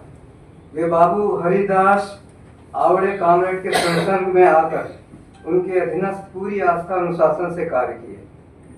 1951-52 में बौद्ध धर्म में उनकी दिलचस्पी होने लगी। बाबा साहेब डॉक्टर भीमराव अंबेडकर के विचारों से प्रभावित हुए और 1956 में बाबा साहेब के मार्गदर्शन में बौद्ध धर्म की दीक्षा ली। 1957 में रिपब्लिकन पार्टी के गठन में इनका योगदान अतुलनीय रहा। वे ऐसे कार्यकर्ता के रूप में पूरी लगन व कर्मठता से निरंतर कार्य करते रहे। 1975 में भारतीय बौद्ध महासभा में वे शामिल हुए तथा 1976 में नागपुर महानगर पालिका के महापौर बनकर गौरवान्वित हुए। मेयर बनने के बाद सफाई कर्मचारियों की जर्जर आर्थिक दशा को सुधारने की दिशा में उत्तरोत्तर कार्य किए।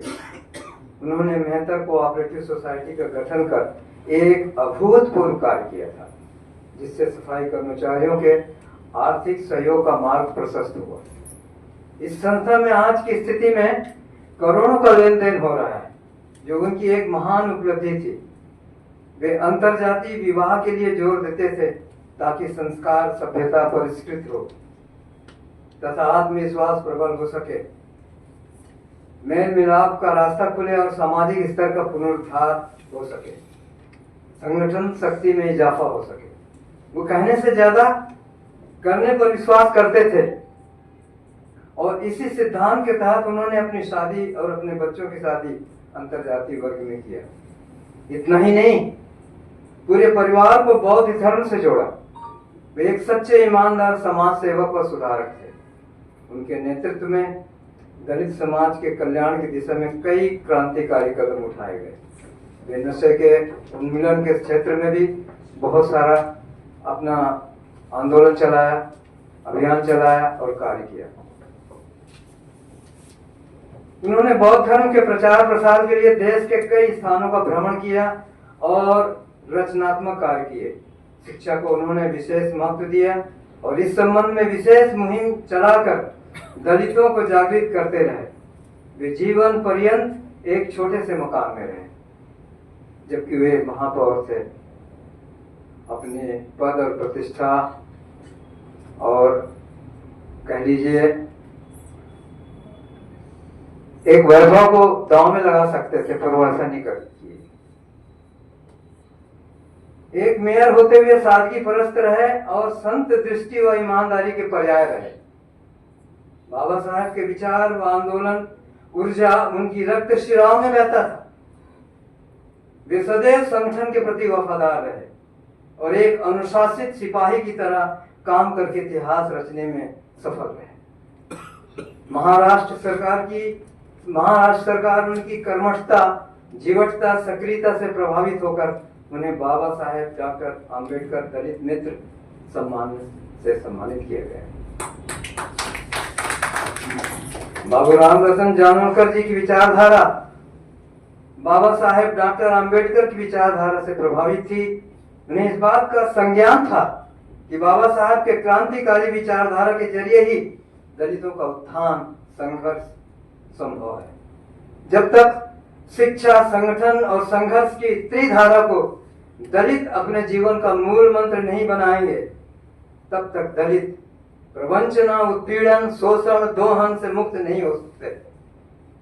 वे इसके पक्षधर थे कि हमें राजनीतिक लोकतंत्र तो मिल गया है, पर सामाजिक लोकतंत्र मिलना शेष है। उन्होंने अपने विचारों में, वक्तव्यों में इस बात पर जोर दिया था कि शिक्षा के बिना राजनीतिक जागरूकता और आर्थिक सामाजिक उन्नति पाना असंभव है। इसीलिए हम आधी रोटी खाएं पर बच्चों को पढ़ाएं। बाबू रामरतन जी बाबा साहब के इस बात से भी प्रभावित थे कि जब तक दलितों का पर्याप्त प्रतिनिधित्व सत्ता में नहीं होगा, तब तक नीतियां शोषितों के पक्ष में नहीं बन पाएगी। और इसी मूल मंत्र के बदौलत बाबू रामरतन जी राजनीति में पदार्पण किए और नागपुर के मेयर बने। बाबू रामरतन जानोलकर दलित समुदाय के अधिकारों के एक बुलंद आवाज थे। वे बौद्ध धर्म स्वीकार करके सत्य, अहिंसा, करुणा को आत्मसात किए और जीवन पर्यंत आदर्श स्थापित किए। कुमार समाज से लेकर समस्त दलित समाज के वे शुभ चिंतक थे और उनके उत्थान के लिए कई हितकारी कार्य भी उन्होंने किया। आज के परिवेश में हम यह देख रहे हैं कि देश में किस तरह सांप्रदायिक सद्भावना धराशायी हो रही है। गर्व से कहो हम हिंदू हैं का ताल ठोका जा रहा है, हिंदू राष्ट्र का अलग जगाया जा रहा है, आरक्षण का विरोध किया जा रहा है। यह सब राजनीतिक पाखंड की साजिश है जो देश की अखंडता को, परस्पर भाईचारे को कमजोर कर रही है। इस भयावह संकट के संक्रमण काल में दलितों की वैचारिक मानसिक शक्ति का एक होना निहायत जरूरी है, नहीं तो हमारा अस्तित्व बच पाना मुश्किल होगा। एक होना, एक आवाज बनना आज की परम आवश्यकता है। मनुवादी विचारधारा किस तरह सुनियोजित तरीके से संगठित हो रही है और कैसे कैसे हथकंडे अपनाकर हमारे लोगों को भी भ्रमित कर अपने जाल में फांस रही है, यह सर्वविदित है। इस पर चिंतन मनन की निहायत जरूरत है। इतना ही नहीं, हमें भी सुनियोजित योजना के साथ काम करने की आवश्यकता है। एक दूरगामी दीर्घकालिक मिशन पर कारगर कदम उठाने की जरूरत है। इस दिशा में हमारे नौजवानों को विशेष तौर से गंभीरता पूर्वक, शांति पूर्वक, रचनात्मक, सार्थक, क्रांतिकारी कदम उठाने की जरूरत है। इस संबंध में हर विषय के विशेषज्ञों, विद्वानों को जोड़कर सशक्त कार्य योजना तैयार करने की जरूरत है, अमल में लाने की जरूरत है। साथियों, आरक्षण कोई दान नहीं है, अमल में लाने की आरक्षण कोई दान नहीं है, सामाजिक न्याय का संवैधानिक अधिकार है जिसे तोड़ मरोड़ कर उसकी गति को बाधित किया गया है, जो एक सोची समझी दांव है ताकि हमें आरक्षण का कम से कम लाभ मिल सके। इतना ही नहीं, शासकीय सार्वजनिक संस्थानों का निजीकरण कर आरक्षण खत्म किया गया। शिक्षण संस्थानों का भी यही हाल है। शिक्षण संस्थानों का निजीकरण कर उसकी फीस अत्यधिक किए गए, फलस्वरूप गरीब बच्चे, दलितों के बच्चे ना पढ़ पाए, ऐसा उनका योजनाबद्ध हक कर दे रहे हैं। हमें ऐसा लगता है कि शिक्षा की नई नीति हमारी मौलिकता, हमारे अस्तित्व को आघात पहुंचाएगी। इस नीति की अवधारणा हमारी मानसिकता, बौद्धिकता को बदलकर खतरनाक मोड़ की ओर ले जा सकती है। इस पर दलित मनुष्यों को चिंतन करना चाहिए। मैं पुनः इस पर जोर देना चाहता हूं कि इस पर दलित मनुष्यों को चिंतन करना चाहिए और आवाज उठाने की जरूरत है। इस तरह भीतरघाती योजना के द्वारा हमें धीमा जहर दिया जा रहा है जिसका आभास बहुतों को नहीं है। इसका खुलासा जगह जगह चिंतन शिविर लगाकर किया जाना चाहिए। योजना योग्यता जन्म से नहीं आती, अवसर से आती है। और हमारे अवसर के रास्ते बंद किए जा रहे हैं। दलित आरक्षण की बदौलत योग्यता तक पहुंच बनाकर समानता की ऊंचाई को छू सकता है, यह तथ्य परख सकते हैं। देश की जनसंख्या 146 करोड़ से अधिक है, जिसमें ब्राह्मणों की संख्या 5% है। इतनी कम संख्या वाले लोग अपनी बुद्धिमानी से 95% लोगों पर राज कर रहे हैं, भारी पड़ रहे हैं। इस देश में यह उनकी विशेषता है। हमें उनसे कोई गुरेज नहीं है, ना ही कोई ईर्ष्या रखनी चाहिए, बल्कि उनसे हमें सबक सीखने की जरूरत है और उनकी स्पर्धा में आगे आने की जरूरत है। आप खुद सोचिए कि इस देश में बिना स्पर्धा परीक्षाओं के IAS IPS बनाए जा रहे हैं। क्या है ये सही है? मेरा तो यह मानना है कि छुआछूत, भेदभाव, जाति घृणा और नफरत तब खत्म होगी जब वर्ण व्यवस्था की समस्त जातियां खत्म कर दी जाए, केवल धर्म आधारित वर्ग संकेत हो, जैसे ईसाई, बौद्ध, हिंदू, मुसलमान, सिख, जैन आदि। तभी समानता का भाव उदित होगा, ऊंच नीच की भावना खत्म होगी। अगर ऐसा होता है तब आरक्षण आर्थिक आधार पर किया जाना चाहिए। मैं पुनः इस बात पर जोर दूंगा कि सभी संगठन मिलकर एक एकीकृत केंद्रीय संगठन बनाएं, जिसके प्रस्ताव को सारे संगठन माने, पालन करें। जब तक हम एक सूत्र में नहीं बंधेंगे तब तक हमारा कल्याण संभव नहीं है, ना ही बाबा साहेब का मिशन कामयाब कर पाएंगे। तमाम संगठन बने हैं, सब अपने अपने काम कर रहे हैं, परंतु धरातली कार्य कहीं दिखता नहीं। हम एकजुट नहीं हो पा रहे हैं। सभी संगठन को दुराग्रह से ऊपर उठकर इस पर विचार करना चाहिए। इसका यह मतलब नहीं है कि क्षेत्रीय संगठन को खत्म कर दिए जाए। वे सभी अपना अपना काम करते रहें, किंतु जब केंद्रीय संगठन को स्टेट सर्वसम्मति से ले तो उसका अक्षरशः पालन करना चाहिए। सभी संस्थाएं इसका पूरी तरह से पालन करें। निसंदेह ऐसा करने से हमारी शक्ति बढ़ेगी और सत्ता में भूचाल लाने में हम समर्थ हो पाएंगे। तभी हमारी बात सत्ता मानने के लिए विवश होगी।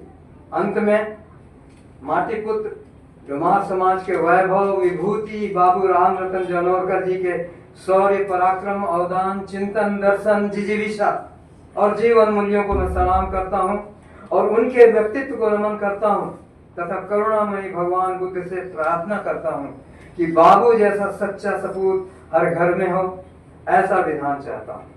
अब मैं अपनी बात इस देश पंक्तियों से खत्म करता हूं कि हवा के रुख को बदलते हैं बदलने वाले, हवा के रुख को बदलते हैं बदलने वाले और खार का ताज पहन करके महकते हैं महकने वाले।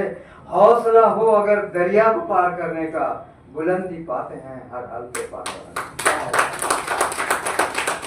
करने। जनों, मैं कोई वक्ता नहीं हूँ, एक नाटककार, साहित्यकार, रंगकर्मी, सामाजिक चिंतक हूँ। मुझे इस गरिमामय समारोह में बोलने के योग्य समझा, बोलने का अवसर दिया, इसके लिए छत्तीसगढ़ कुमार समाज एवं DMA इंडिया चैनल रायपुर का आभार व्यक्त करता हूँ।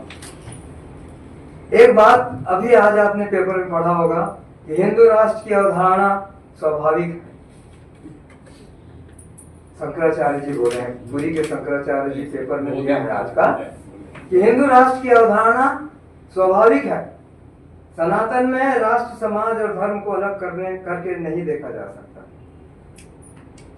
ये सब बातें विभिन्न मंचों से विभिन्न विद्वानों के द्वारा, सवर्णों के द्वारा कही जाती है, पर हम उनका कहीं भी प्रतिकार नहीं करते, कहीं कोई विरोध नहीं करते, क्योंकि हमारा कोई पेपर नहीं है, कोई प्रिंट मीडिया नहीं है, कोई इलेक्ट्रॉनिक मीडिया नहीं है।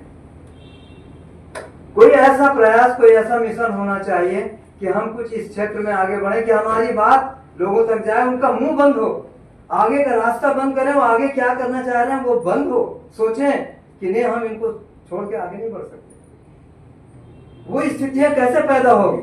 वो स्थितियां जब पैदा होगी जब हम उनके बराबर आगे आए, उनके सामने, उनके आंदोलन के सामने हमारा आंदोलन हो। कुछ ऐसी स्थितियां पैदा होनी चाहिए। अब ये बोलते हैं कि सनातन में राष्ट्र, समाज और धर्म को अलग करके नहीं देखा जा सकता। अरे तो आप वर्ण व्यवस्था को क्यों नहीं आगे खत्म करना चाहते? क्यों नहीं जाति प्रथा खत्म करके हिंदू समाज में हिंदू धर्म को एक साथ करना चाहते? क्यों नहीं करना चाहते? करो ना। तब देखो कि हिंदू धर्म और हिंदू समाज कैसे आगे बढ़ता है, हिंदू राष्ट्र कैसे कहलाता है। वर्ण व्यवस्था आप चालू रखना चाहते हो, लोगों को बांटना चाहते हो और धर्म की और राष्ट्र की बात करते हो। साथियों, मैं अपनी बात यहीं पर खत्म करता हूँ। जय भारत, जय भीम, नमो बुद्धाय।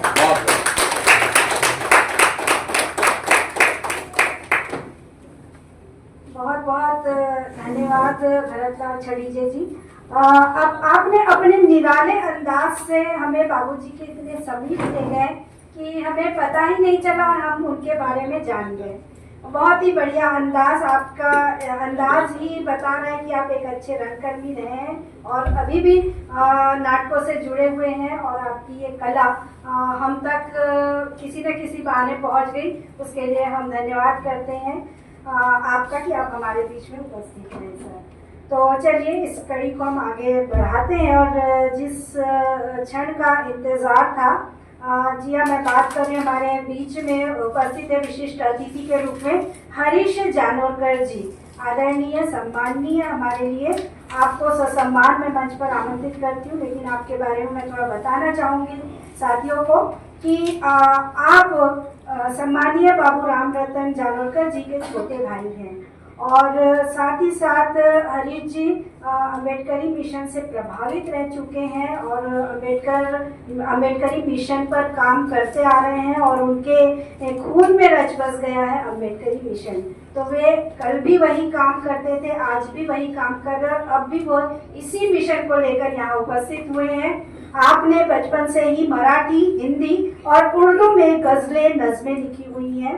साथ ही साथ आप रिपब्लिकन युवक संघ के विदर्भ विभाग के अध्यक्ष, Republican party of India Vidarbha प्रदेश के अध्यक्ष, बैकवर्ड क्लास स्टूडेंट ऑर्गेनाइजेशन के अध्यक्ष, डॉक्टर बाबा साहब आम्बेडकर समाज विकास केंद्र के संस्थापक एवं संयोजक रह चुके हैं।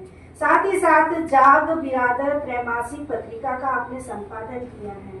साथ ही साथ आपकी और कला को मैं यहाँ बताना चाहूँगी कि आपकी 2 पुस्तकें प्रकाशित है। एक है मेहतर पहले कौन थे आज क्या है और दूसरी पुस्तक है भोपाल विविधीकरण के सेनानी।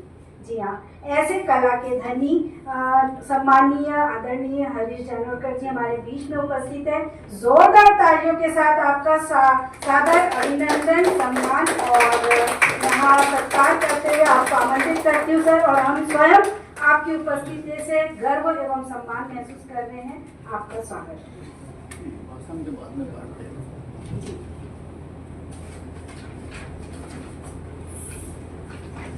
साथियों, इस रायपुर नगरी में मेरा मंच पे खड़ा होना तीसरी बार। जो आप लोगों ने मुझे यहाँ बुलाया तो छत्तीसगढ़ डोमार समाज एवं PMA India online YouTube channel Raipur और हमारे मित्र, वैसे तो मैं इन्हें अपना छोटा भाई समझता हूँ क्योंकि मैं 72 का हूँ तो शायद ये 65-66 के हूँ। मैं अगर 72 का हूँ 65-66 के होंगे ऐसा समझता हूँ। तो साथियों, अपने गेड़ाम साहब ने वीरेंद्र दीदी, आदित्य मोदी, लक्ष्मण भारती, भरतलाल छड़ीजे ने साहब ने जो आपके सामने रख दिया, उससे विपरीत मैं कहूँगा और शुरुआत करता हूँ। सबसे पहले करुणा के सागर तथागत गौतम बुद्ध के चरणों में मैं नमन सादर करता हूँ और स्त्री मुक्तिदाता महात्मा फुले जी, सावित्रीबाई फुले जी, इनको नमन करते हुए सारे बहुजनों के मुक्तिदाता डॉक्टर बाबा साहब आम्बेडकर के चरणों में प्रणाम। साथ ही जिन्हें मैं अपना पहला गुरु मानता था माँ के बाद, वे मेरे बड़े भाई बाबू रामरतन जानोरकर जी, इनके चरणों पे नमन करता हूँ। बाबू जी की बहुत सारी बातें पूर्व वक्ताओं ने बता दिया है और उस पर दोबारा बोलना मैं जायज नहीं समझता। जब बाबू जी के लिए बोलना शुरू करता हूँ तो सबसे पहले मैं बाबू जी की पारिवारिक पार्श्वभूमि को आपके सामने रखता हूँ। हम लोग उत्तर प्रदेश के बांदा जिले के गांव राजापुर के, जो आज बांदा जिले के दो भाग हो गए हैं, अब चित्रकूट में आता है, ऐसे राजापुर गांव, जिस गांव में 1532 को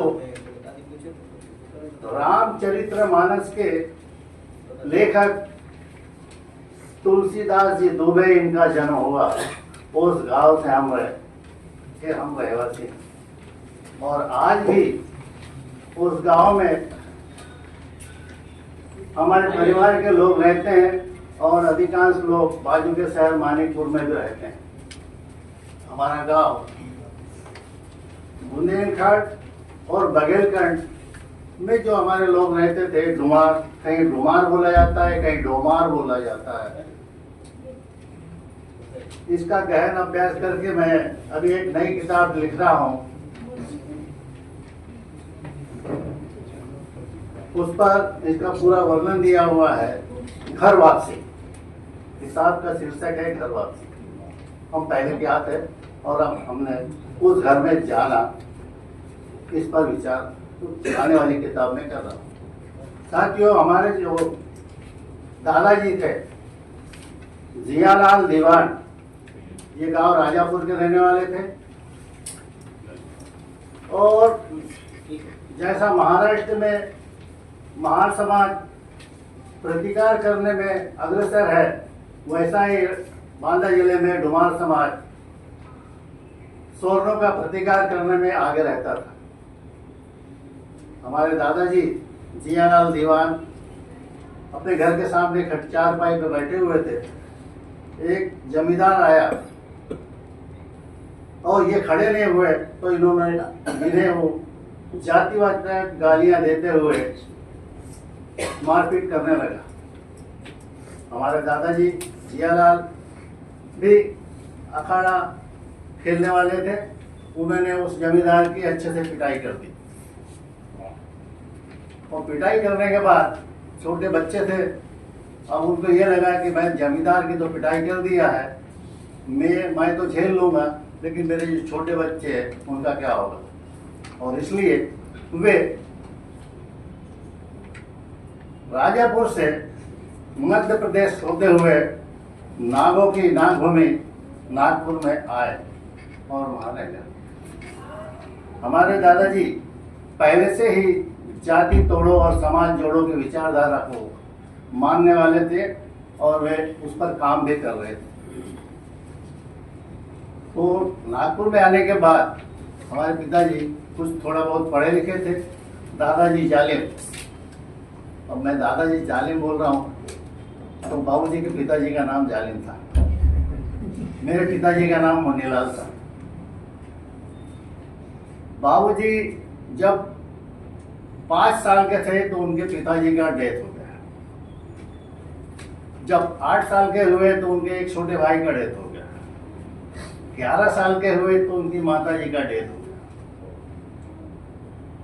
ऐसे कुठारा घाट तो सहते हुए बाबूजी का शिक्षण पूरा हुआ और इनका जो लालन पोषण किया काम था, हमारे पिताजी यानी बाबूजी के चाचा और हमारी माँ यानी बाबूजी की मौसी और चाची, इन्होंने संभाला।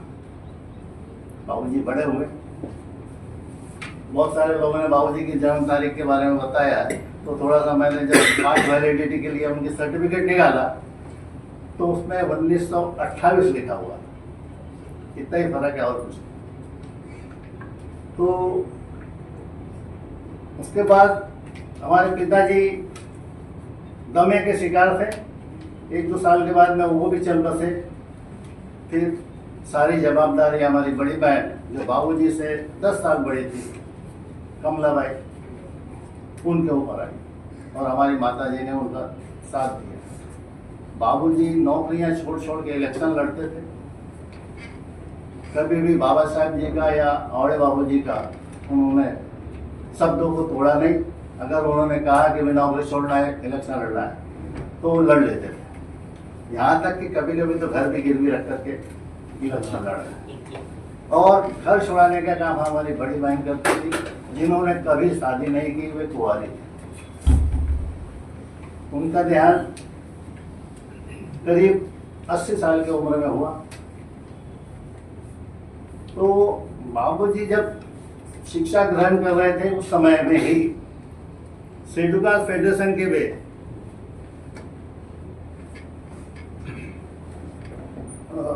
सेक्रेटरी बने और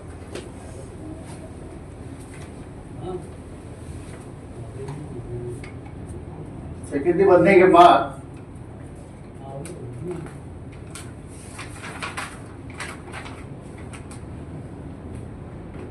शिक्षा ग्रहण करते करते करते वे द्वितीय वर्ष के कॉलेज में थे, तो मजबूरीवश 1-2 कमाई में घर नहीं चलता था, क्योंकि हम लोग 7 बहन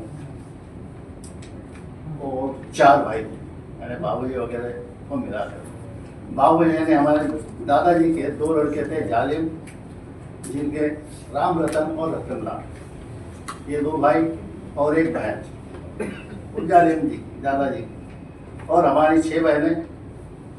सबसे बड़ी बहन थी कमलाबाई, और उसके बाद में 6 बहन और हम 2 भाई। मेरे से बड़े एक जगदीश जानोरकर है, वो भी है। बाकी 2 भाई उनका अंत हो गया है, निर्वाण को प्राप्त हो गया है। तो 1954 में 47 में सीपीआई बेरार मध्य प्रदेश और बेरार के वे से अध्यक्ष रहे शेड्यूल कास्ट फेडरेशन के। युवावस्था में उन्होंने वक्तृत्व विकास मंडल, सर्वांगीण विकास मंडल स्थापन करके युवाओं को वक्तृत्व कला का ध्यान दिया और मूवमेंट में लड़ने की शिक्षा दी। 1954 में डॉक्टर बाबा साहब अम्बेडकर के लोकसभा निर्वाचन क्षेत्र जो भंडारा था, वहां पे उन्होंने सक्रिय भाग लिया। स्मृति से बाबू रामरतन जानोरकर 14 अक्टूबर 1956 की धम्म दीक्षा संयोजन समिति के वो सचिव है। भारतीय बौद्ध महासभा का अधिवेशन हुआ, उस अधिवेशन की अध्यक्षता की बाबू रामरतन जानोरकर ने 1957 से पूरे देश में घूम घूम करके बौद्ध धर्म की दीक्षा दी। उसके बाद स्मारक समिति जो है दीक्षा भूमि की, वहां वे सदस्य रहे। भारतीय बौद्ध महासभा के अनेक वर्षों तक सचिव रहे। नागपुर महानगर पालिका ने 1954 में सफाई मजदूरों के लिए जो क्वार्टर बनाया था, तो बाबूजी ने 1960 में एक अर्जी दी थी कि यह क्वार्टर जो है सफाई मजदूरों के मालिकी के दिए जाए, लेकिन 1976 तक उस पर कोई अमल नहीं हुआ। सत्ता कांग्रेस की रही, फिर भी विचार नहीं हुआ। जब बाबूजी 1976-77 में नागपुर के मेयर बने, तो अपनी ही दी हुई अर्जी को उन्होंने क्रियान्वित किया और जो पांचपौरी, टक्करग्राम, बगड़गंज और बेजनबाग में जो क्वार्टर बने थे कारपोरेशन ने सफाई मजदूरों के लिए 4 रुपये किराए से दी थी, उसे उन्होंने पास करवाया और सफाई मजदूरों के मालिकी का करने के लिए उन्होंने प्रस्ताव पास किया। उसके बाद जब उनका कार्यकाल खत्म हुआ, उसके बाद में रजिस्ट्री शुरू हुई। उन्हीं के जो साझेदार थे अपने सखाराम चाहने जी मेयर बने और उसके बाद रजिस्ट्री शुरू हो गई। आज वो सारे क्वार्टर सफाई मजदूरों के मालिकी के हो चुके हैं। बहुत बढ़िया। सफाई कामगारों को साप्ताहिक छुट्टी नागपुर महानगर पालिका में मिलती नहीं थी। बाबूजी ने अपने प्रयासों से अपने दोस्तों को, जो उस समय के नगर सेवक थे, उन लोगों को कन्वर्ट किया और प्रस्ताव रखने को लगाया ताकि साप्ताहिक इतवार की छुट्टी सफाई मजदूरों को मिले। बाबूजी ने अपने कार्यकाल में जो हमारी महिला सफाई मजदूर होती है, अगर वो थोड़ी बहुत भी शिक्षित है तो उनको कंजर वंशी जमादार के पद पर पदोन्नत किया जाए, यह प्रस्ताव पास किया। और आज हमारी कम से कम 6-7 महिलाएं कंजर वंशी जमादार आज है जो सफाई मजदूरों का काम देखती है। नागपुर महानगर पालिका में सेवानिवृत्ति के बाद या मृत्यु के बाद सफाई मजदूरों को नौकरियां नहीं मिलती थी, वारसदारों को। तो ऐसी महाराष्ट्र सरकार द्वारा पास की गई लाड पागे कमेटी को बाबूजी ने 1990 में अपने दोस्तों को बोलकर पास करवाया। उस समय उनके एक नजदीक के दोस्त नागपुर महानगर पालिका के कमिश्नर थे नानक जी राम टेगे, उनको घर में बुलाया, उनसे चर्चा की और कुछ आरपीआई के नगर सेवकों को समझाकर उस प्रस्ताव को रखवाया और उस समय के जनसंघ के नगर सेवकों का भी समर्थन लिया और इस प्रस्ताव को पास किया। आज सफाई मजदूर के जो सेवानिवृत्त लोग हैं या जो मृत्यु हो जाते हैं, उनके वारसदारों को नौकरियां नागपुर महानगर पालिका में मिल रही है। बाबू रामरतन जानोरकर ने सहमति से नानक जी के को समझाया, नगर सेवकों की सहमति ली और छुट्टियां दिलवाई। वो उन छुट्टियों में 26 जनवरी, 15 अगस्त, सफाई सैनिक दिन, 31 जुलाई और वाल्मीकि जयंती, सुदर्शन जयंती, ऐसा कुल मिलाकर के 5 छुट्टियां वर्ष की उन्होंने दिलाई। बाबूजी धम्म क्रांति के बाद घूम घूम कर जब दीक्षा लोगों को दे रहे थे, ऐसी एक दीक्षा थी 17 मार्च 1957, जो नागपुर में आवड़े बाबूजी का घर है लश्करी बाग में, वहाँ एक स्कूल है नागपुर महानगर पालिका की। उस नागपुर महानगर पालिका के स्कूल के सामने बाबूजी ने एक दीक्षा कार्यक्रम लिया था। वो बहुत ही इतिहास में स्वर्ण अक्षरों में लिखा गया है। उसमें हजारों दलितों के साथ कुछ नेताओं ने भी दीक्षा लिया था और 1962 के चुनाव में चुनाव जब हुआ विधानसभा का उत्तर नागपुर विधानसभा क्षेत्र जो था, वह क्षेत्र रिजर्व कर दिया गया था और उसमें सिर्फ शेड्यूल कास्ट के ही लोग चुनाव लड़ सकते थे। उस समय यह नियम नहीं था कि बौद्ध आरक्षित सीट से चुनाव लड़ सके, लेकिन डीपी मेश्राम खोकागढ़ से चुनाव लड़े। विदर्भ के तरफ से और औड़े बाबू के समर्थन से पंजाब राव जी सेम्बरकर चुनाव लड़ा। डीपी मेश्राम चुन के आ गए, लेकिन सेम्बरकर जी ने केस डाला कि ये चुनाव जो हुआ है ये अवैध चुनाव हुआ है और उस पर जब सेशन में केस चली तो बाबूजी की गवाही ली गई कि भाई आपने किन किन लोगों को कैसा बौद्ध धर्म की दीक्षा दी।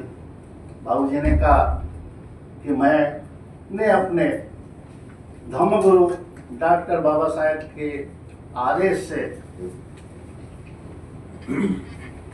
22 प्रतिज्ञा, पंचशील, त्रिशरण सबको पहले पूछा है कि भाई कौन कौन लोग बौद्ध धर्म की दीक्षा ले रहे हैं, या लेना चाहते हैं वो हाथ ऊपर करे, और जो नहीं लेना चाहता वो वहाँ से हट जाए। जिन लोगों ने हाथ ऊपर किया तो मैंने अपने गुरु जी के बाबा साहब आम्बेडकर के आदेश से बाकी लोगों को दीक्षा दी।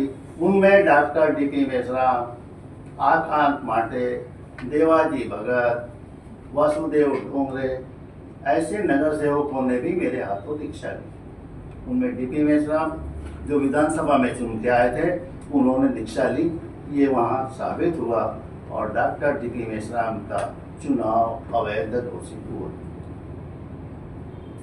Doctor DP. मेश्राम लड्डू गोदाम में रहते थे और शिम्बलकर जी बेजनबाग में रहते थे। उस समय पार्टी दो थी, विचारों की लड़ाई थी, चलते रहा और डी.पी. मेश्राम ने फिर अपील की हाई कोर्ट। हाई कोर्ट में जो डी.पी. मेश्राम के वकील थे भवानी शंकर नियोगी, ये एक ऐसे शख्स थे जिन्होंने 14 अक्टूबर 1957 को डॉक्टर बाबा साहब आम्बेडकर के हाथों बौद्ध धर्म की दीक्षा ली थी। उन्होंने ही फिर डी.पी. मेश्राम की केस लड़ी और यह कहकर लड़ा कि भाई मैंने अपना कोर्ट सेवानिवृत्ति के बाद, ये पहले हाई कोर्ट के जज भी थे, तो सेवानिवृत्ति के बाद अपना कोर्ट काला कोर्ट खूंटी में टांग दिया था। लेकिन जब मैं देख रहा हूँ हिंदू धर्म पर कुठाराघात हो रहा है तो मैंने दोबारा अपना काला कोट खूंटी से निकाल कर पहन लिया और हिंदू धर्म को बचाने के लिए डॉक्टर डी.पी. मेश्राम की पैरवी करने को हाई कोर्ट में खड़ा हो रहा हूँ। साथियों, ये तो स्वयं हाई कोर्ट के वकील रह चुके थे, जज भी थे, तो इन्होंने अपने वक्तृत्व कला से और अपने प्रभाव से उस समय के हाई कोर्ट के वकीलों को अपने फेवर में किया और जो निर्णय था डॉक्टर डी.पी. मेश्राम के पक्ष में लगा। कैसा लगा, क्या निर्णय हुआ? उन्होंने कहा कि भाई जो 14 अक्टूबर 1956 को डॉक्टर बाबा साहब आम्बेडकर ने दीक्षा कार्यक्रम लिया था, 17 मार्च 1957 को बाबू रामरतन जानोकर ने जो दीक्षा दिया वो दीक्षा कार्यक्रम नहीं था, तो क्या था? ये राजकीय सभा थी।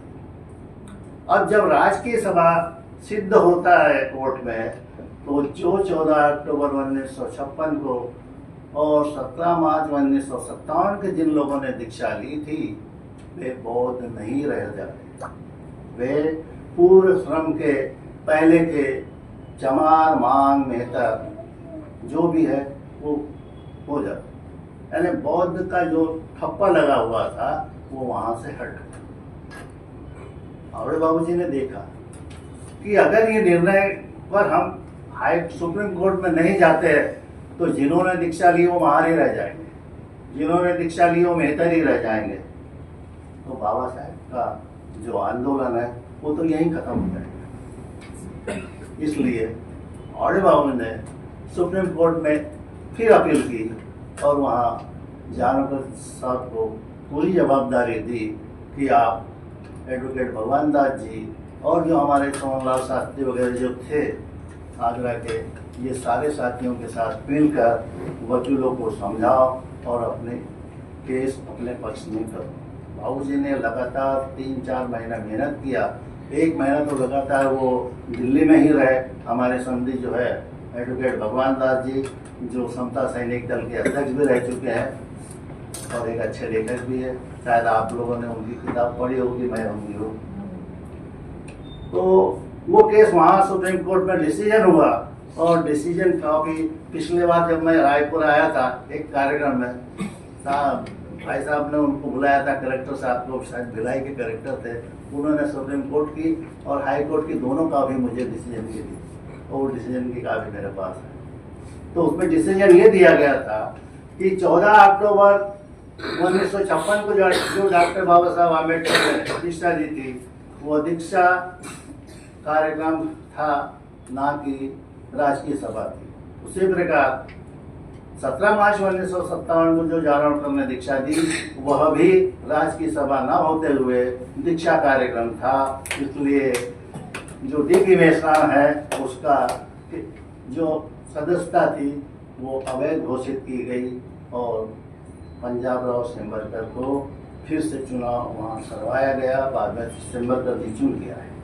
तो साथियों, मेरा कहने का मतलब ये था कि धम्म के लिए बाबूजी ने लड़ा और जो बौद्ध धर्म के दीक्षित लोगों को फिर से महान बनाया गया या बौद्ध धर्म धर्मीय कहलाने के लिए जो रोक लगाई गई थी उस रोक को हटाने में बाबू रामरतन जी जारौनकर और हमारे गुरुवर्य बाबू हरदास जियावड़े इनका बहुत बड़ा योगदान है। साथियों, बाबूजी ने कभी ये नहीं कहा कि वो कितने पढ़े। आखिरी तक हमको भी पता नहीं था, लेकिन जब बाबूजी का डेथ हुआ और हमने कागज पत्र खंगालना शुरू किया तब हमको पता चला कि बाबूजी प्रशासन में एमए पास किए थे।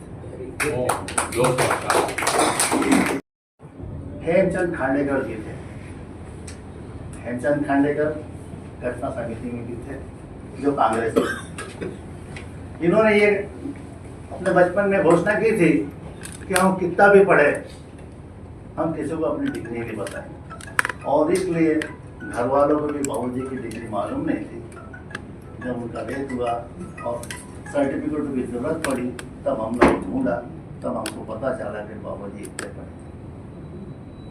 साथियों, हम भी कभी कभी बोलते हैं, लोग हमसे पूछते हैं कि अरे जी तुम कितना पढ़े हो। मैं एक ही शब्द बोलता हूँ कि भाई मैं पहली फेल हूँ। हाँ, मैं चीफ अकाउंटेंट था और अगर देखना है तो मेरे सर्विस बुक जा करके देख लो कि मैं नागपुर मेहतर उद्देशीय सहकारी संस्था जिसका जन्म बाबूजी ने किया था उस संस्था का चीफ अकाउंटेंट था।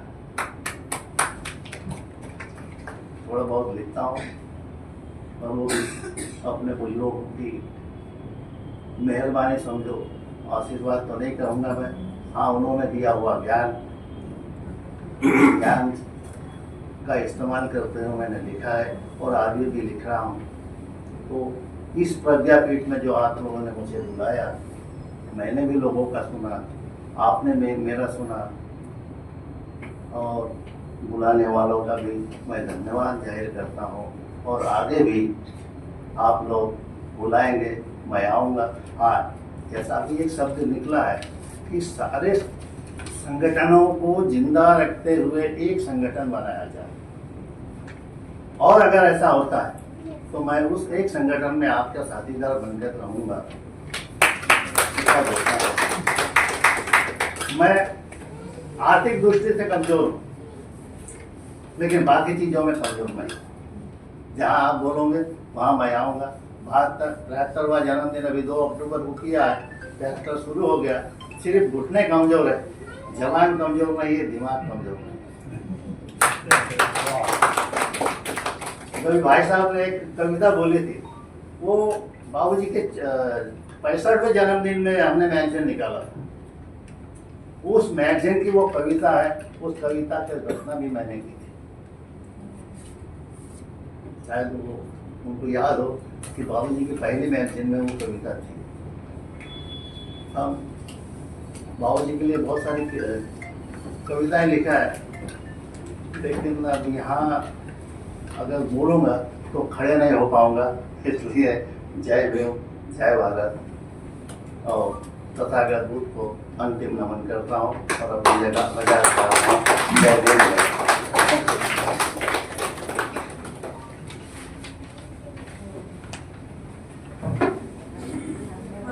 बहुत बहुत धन्यवाद आदरणीय हरीश जारौनकर जी। आपके उद्बोधन से एक बड़ी शक्ति हमें मिलती है। आपने कहा कि भाई मैं अपना जन्मदिन, वो नंबर तो मैं नहीं बोलूँगी क्योंकि ये बात पहले भी मैंने कह चुकी है कि नंबर मायने नहीं रखता, लेकिन आपने जो हमें हिम्मत दी है कि आप सब एक संगठन बनाइए, मैं जरूर आऊँगा।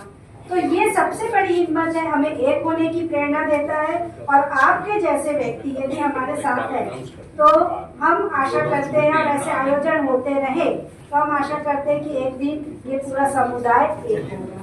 तो आपके द्वारा हमें, आपकी उपस्थिति से हमें बाबूजी के बहुत से करीबी पहलुओं को, बहुत से राजनीतिक और सामाजिक कार्यों को जानने और समझने का मौका मिला। इसके लिए आपका बहुत बहुत धन्यवाद। चाय का ऑर्डर दिया जा चुका, बाकी आप लोग समझ है ना। बैठिए बैठिए, थोड़ा बस 5 मिनट। मैं एक चीज भूल गया था, जितने भी हम लोगों के कार्यक्रम में रहे उसमें LR बाली साहब का यहाँ छत्तीसगढ़ में काफी योगदान रहा है। और बाबू जानोकर के साथ जब भी दौरे में आए वहाँ बाली साहब को साथ लेके भी आए यहाँ। और जो मैंने एक जिक्र किया था कि गंगा पानी और छत्तीसगढ़ में जो दौरा बंद हम लोग किए थे वहाँ बाली साहब के साथ, बंद जानोकर साहब साथ में रहे हैं। जो मैं और जो भाई साहब ने एक बात बताए थे कि LR भगवान दास जो एडवोकेट थे और समता सैनिक दल के चेयरमैन भी रहे हैं। नागपुर में हरीश चांदे के साथ, बाली साहब के साथ, जब भी बाली साहब जब पंजाब से आते थे नागपुर, तो जानोकर बाबू के यहाँ ठहरते थे या हरीश चांदे के यहाँ ठहरते थे। विशेष रूप से धन्यवाद। तो बहुत बहुत धन्यवाद आप सभी का। बस हमारा कार्यक्रम आज का अंतिम छोर की ओर चल पड़ा है और अंतिम वक्ता के रूप में हम आमंत्रित करते हैं बिलासपुर से आए हुए आदरणीय अजिताभ खुरशैल जी। जोरदार तालियों के साथ स्वागत, अभिनंदन।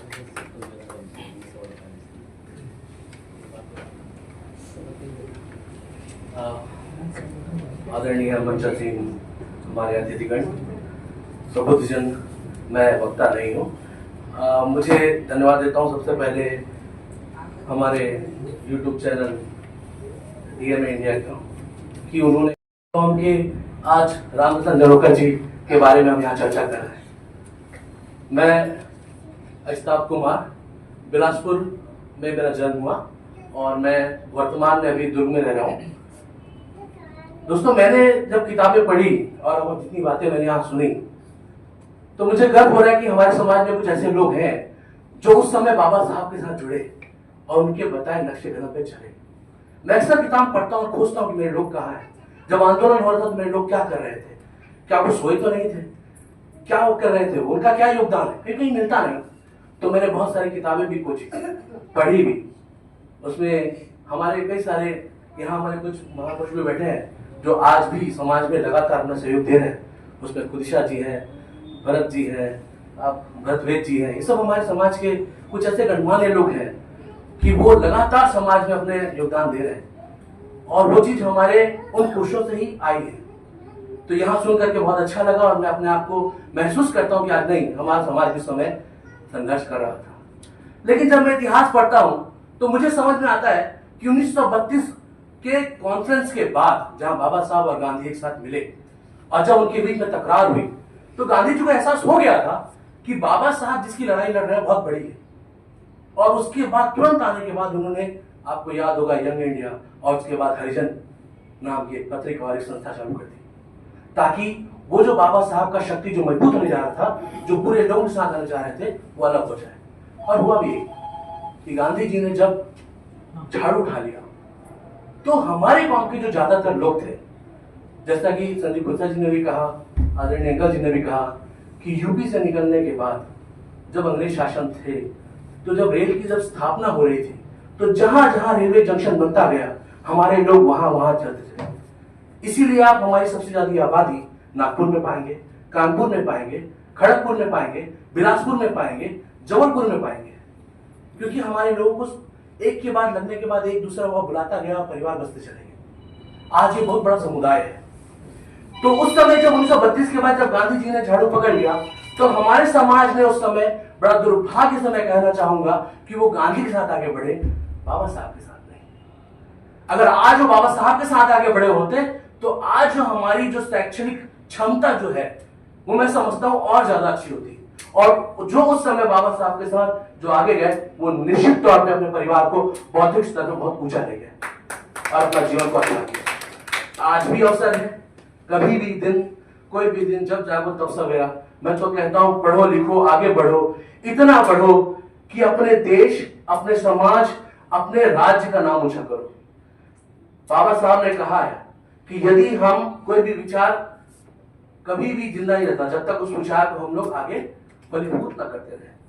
तो बहुत बहुत धन्यवाद डोमार समाज के आदरणीय डीएम ऑनलाइन डिजिटल चैनल के, इन्होंने हमारे इस महापुरुष के जीवनी को बताया।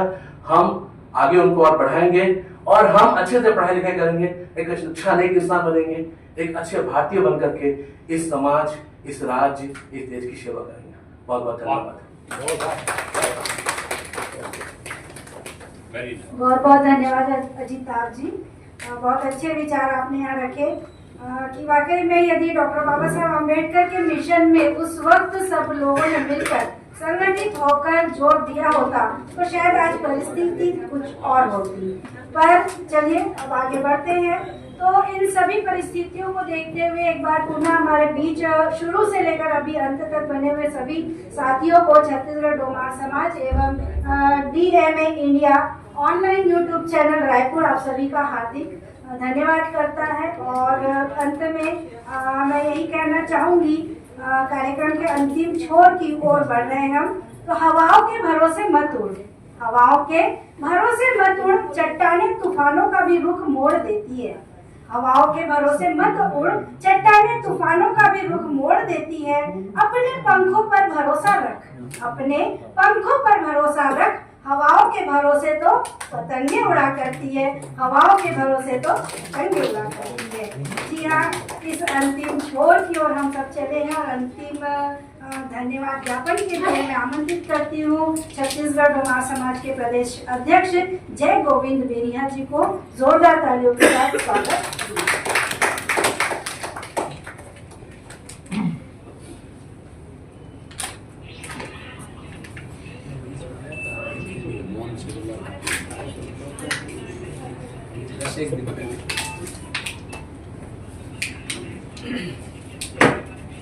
सबको जय भीम, नमो बुद्धाय। आज की अंतिम कड़ी में आप सबके लिए धन्यवाद ज्ञापन।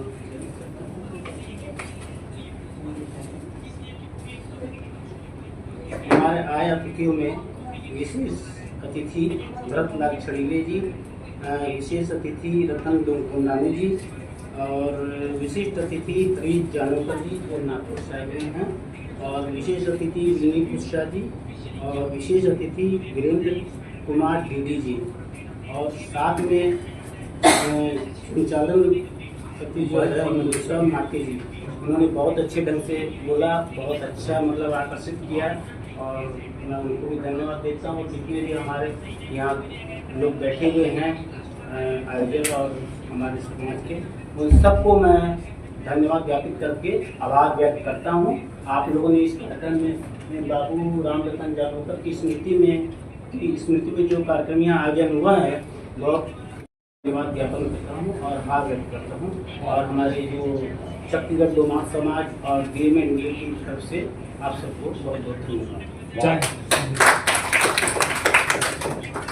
चाय के लिए चाय नाश्ते की आप सब भी बाहर निकलेंगे, चाय नाश्ते की व्यवस्था है, वहाँ जाएगा।